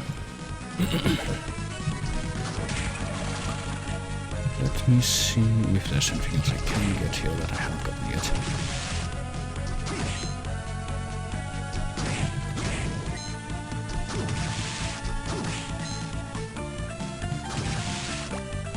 Cowboy, rotten meat. You can't eat that without getting hurt. Or at least if we don't have the zombie soul.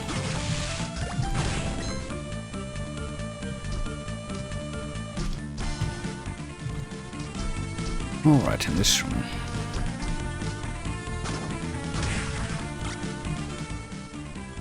I think we missed something over on the right, but Or actually, no, we didn't.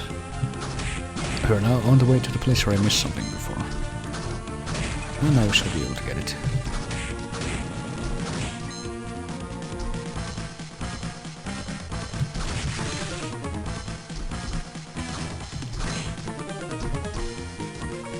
Well, there's an armor that we still can't get. Because we can't jump that high, still. But at least now we can reach this room.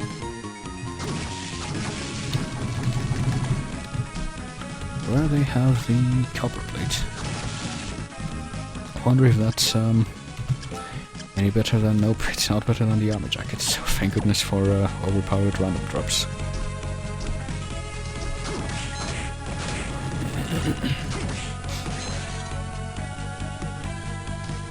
But yeah, we cannot get that thing.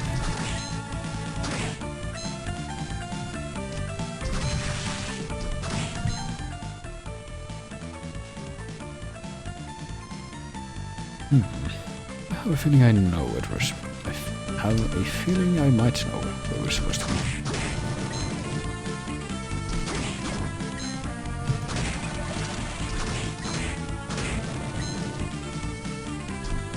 But first we need to backtrack a little bit further.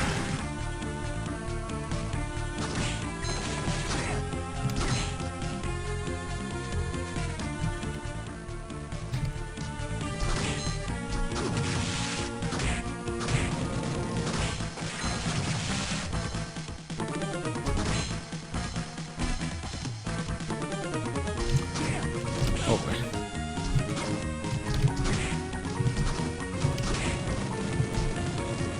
And welcome back, Ben. Oh boy. And I jump right into that.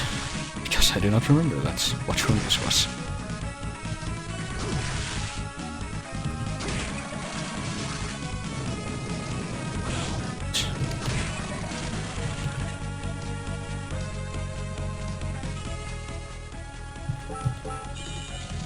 Right now this should be the place. We've been to this room.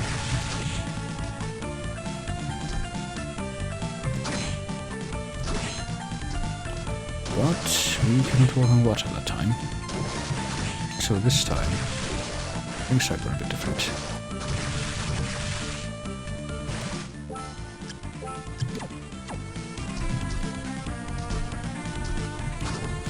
Because now we can reach this place.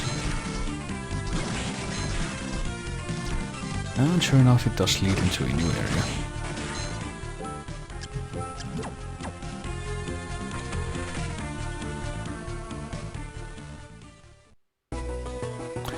The floating garden.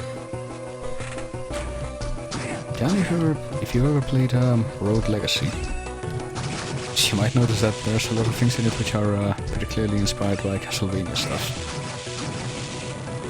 And the first time I played that game and I got to the area at the far right hand of the castle, which is, I think Forest of Acacia or whatever it's called. It pretty much instantly reminded me of this place. Since it's got a similar sort of background and similar sort of just presentation. It's a garden floating with a big moon in the background. Hello. Also these Dullahan enemies.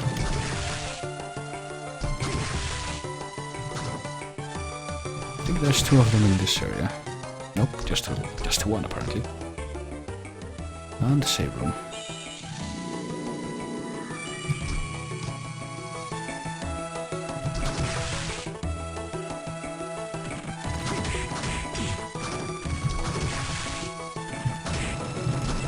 And we got the Dead Warrior.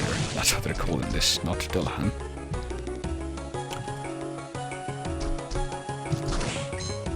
Even though they're called Dullahan in most of the other Castlevanias. After apparently some Irish spirit. Not entirely certain of that legend.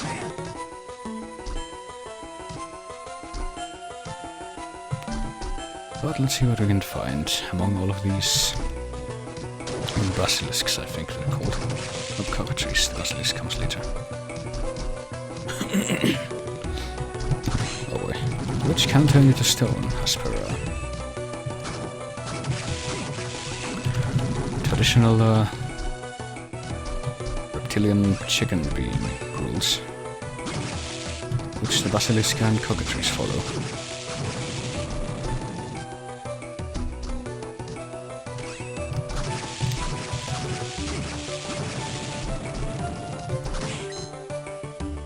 But let's see where these handy elevators will take us.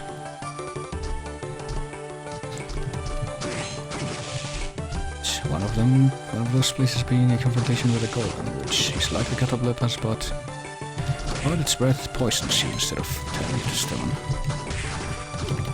Also, you can get incapacitated by the imp for a few moments, in which you spam the attack button and nothing else. But the way this area is laid out is kind of unique, as you might notice. Do I want to go this way? Oh boy. I think I missed.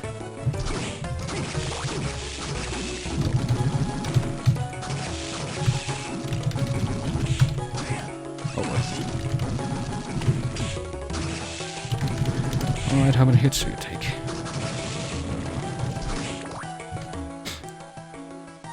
Well, I'm close to the save room, so I might as well.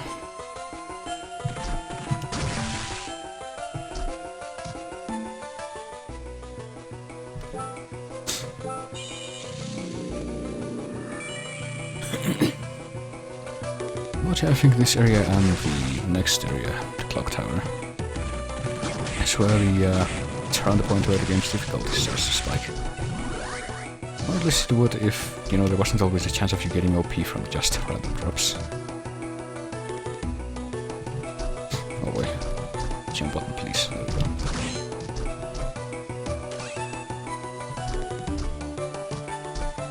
So let's redo this. Actually, let's not. Let's see what happens when you go to the right immediately. Oh, we can jump on top of this thing, which I think will just lead us back to the place we just came from, or maybe not. No, but it will lead us to a place where I think we pretty much have no choice but to go then. Oh boy.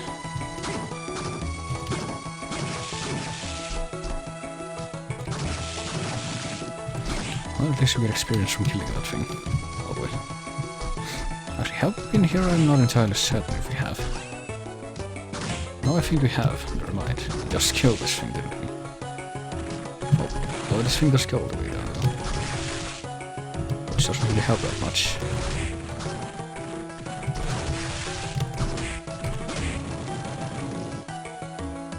No, we made it to the floating garden.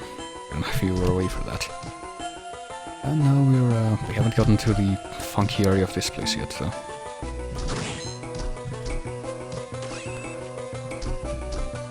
So I guess we need to go up first, and then...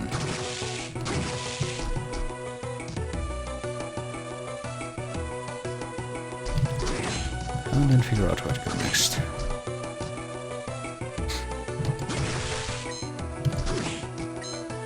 And this time I'm gonna make a handy dandy save state so that I don't miss this completely. Ah, here we go. See, we're at the edge of this place. It's kind of a quadrant.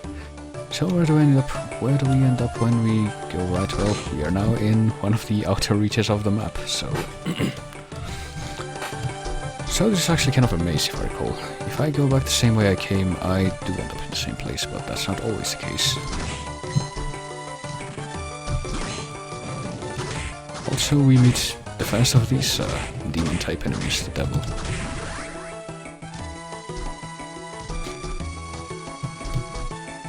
I think there's like 4 enemies that use that kind of a character model in this kind of sprite. And they all look pretty unique, but I think if we go into the lower part of this room, you might find... oh, it's just under one of these guys, never mind. But if we keep exploring this place, we will eventually find that one of the boss enemies is back as a regular enemy.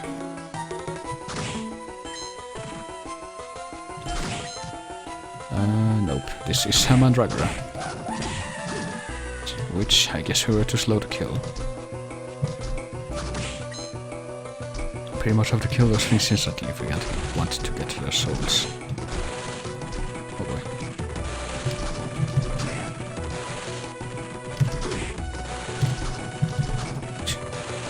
So killing these guys is fun.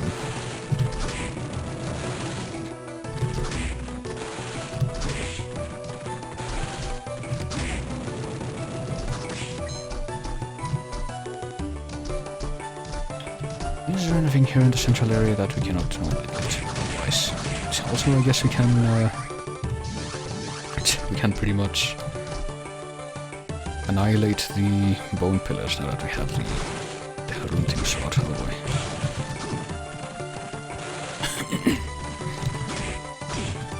And have leveled up. You know, that probably plays into it.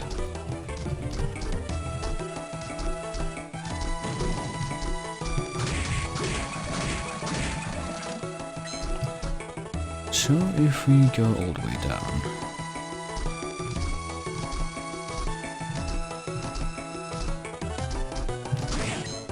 or all the way up rather, I don't know directions suddenly, we just find money and more of these things.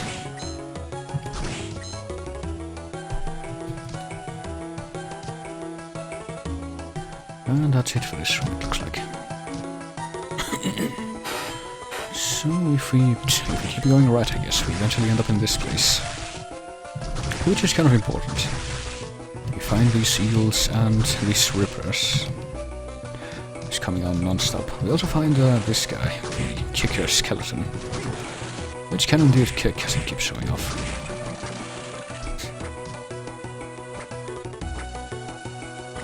I think there's a save room over here. Yep.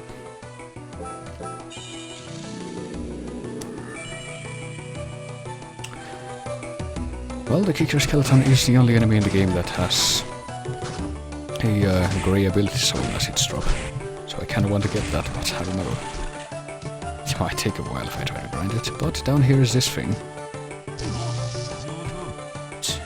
Try to go in that direction, that just happens, and yeah, we can't really do anything about that.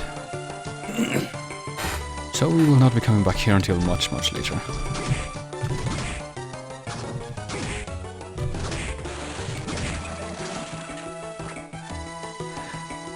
Yeah, Kamen Rider skeleton.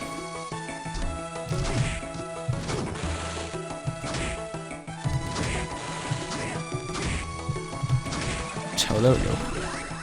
And if we get its soul, it's an ability soul, we can kick during a double jump by pressing down an A.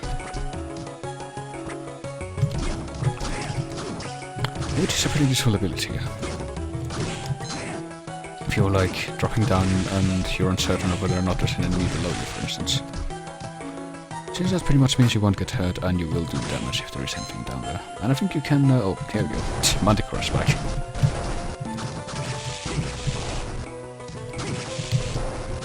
Oh boy. Just spamming fireballs right now, I guess. But I think if you time it right, you can keep bouncing off doing bouncing kicks indefinitely. That's how it usually works. But I don't really see any enemies that I can test that out with right now. I think that this skeleton is safe, or this armor is safe. Since it does spin the disc around itself, which pretty much means it would get hurt if you try to attack from above. But let's see, have we been... No, we haven't looked around completely yet. Here we go, werewolves. Yeah, you can't keep jumping and kicking. The werewolves are actually kind of tricky. Since they have these attacks. They can slide and they can throw fire. But if we catch them and interrupt any of their attacks, they do get staggered. There we go, we can... I thought we could, but apparently not. We cannot bounce indefinitely on the golem. Notice how it just says golem now instead of wood golem. It seems it's an actual golem made of earth. Oh boy.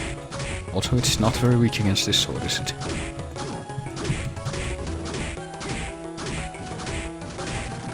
But it goes down eventually.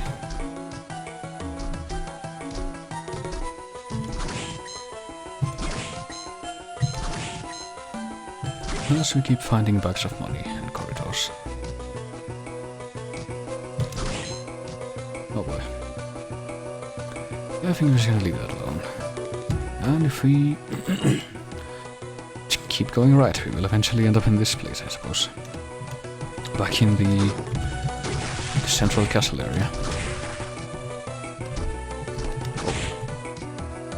I'm almost getting it off. I wonder if there's a quick way to get back here. Hang on. Oh boy. Yes, there is. I just completely ignored it. Oh well.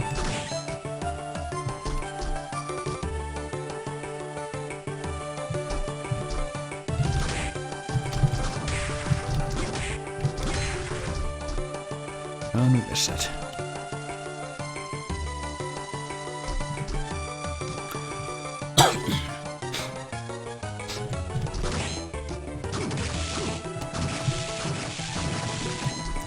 So I don't think there's anything else in this place, but as I may or may not have mentioned, we try going back the same way.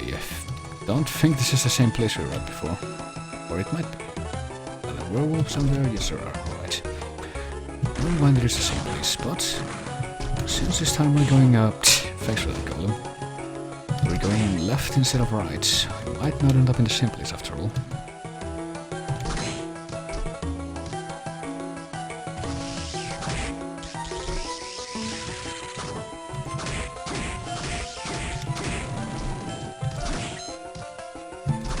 But let's see. See, we're in a new room right now that we haven't been in before. Down here there's more werewolves. Sliding action.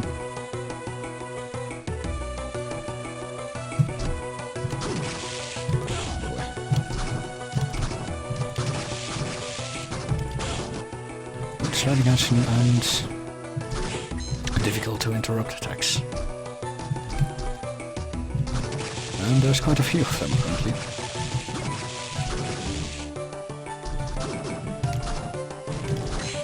Another devil. Oh boy. That game's lagging a little bit for some reason.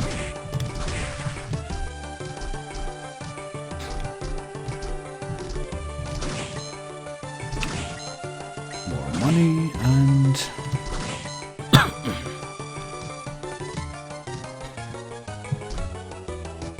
And if we go left from here, we end up in a new place. Now we are in the corridor that leads somewhere else, namely the clock tower, where we get a new cutscene with Graham.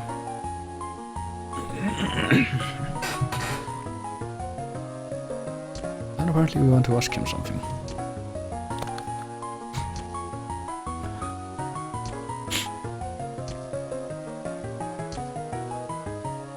And apparently he is going to inherit Dracula's powers, he says. He was born on the very day that Dracula was destroyed, so that means he is Dracula. All the logic.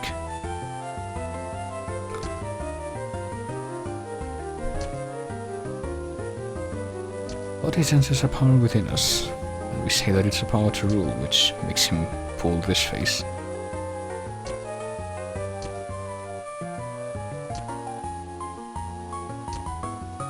And then he saunters off like that. So let's continue.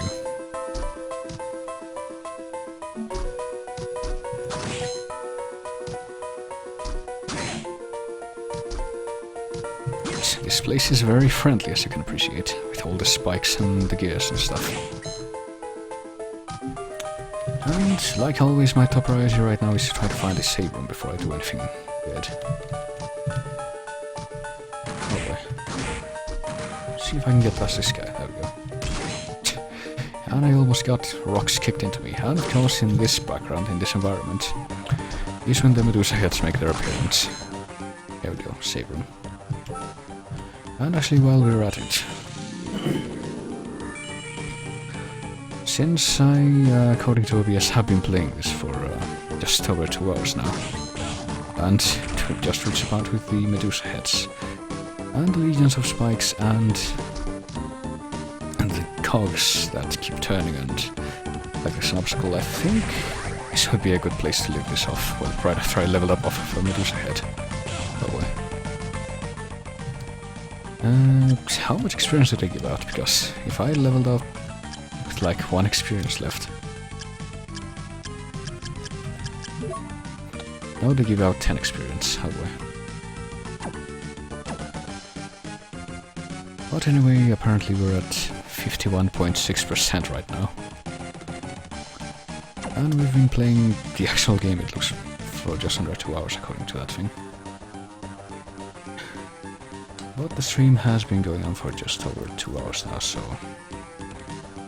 I think this might be a good place to leave off for now. Do need to take a quick break from speaking anyway, so save again. And save state, because why not? And we'll see what awaits in the clock tower next time. I think I might actually end up having to do a bit of grinding if I didn't get lucky with the axe. Because the boss of this area is actually pretty tough, but anyway.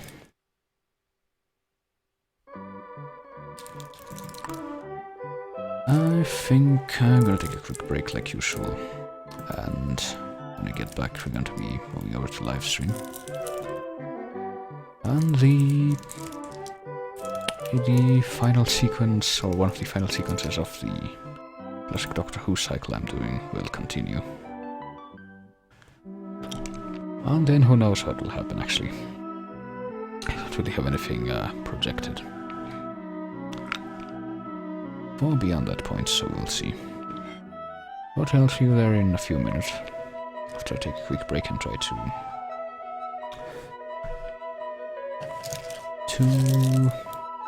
relax my throat a little bit.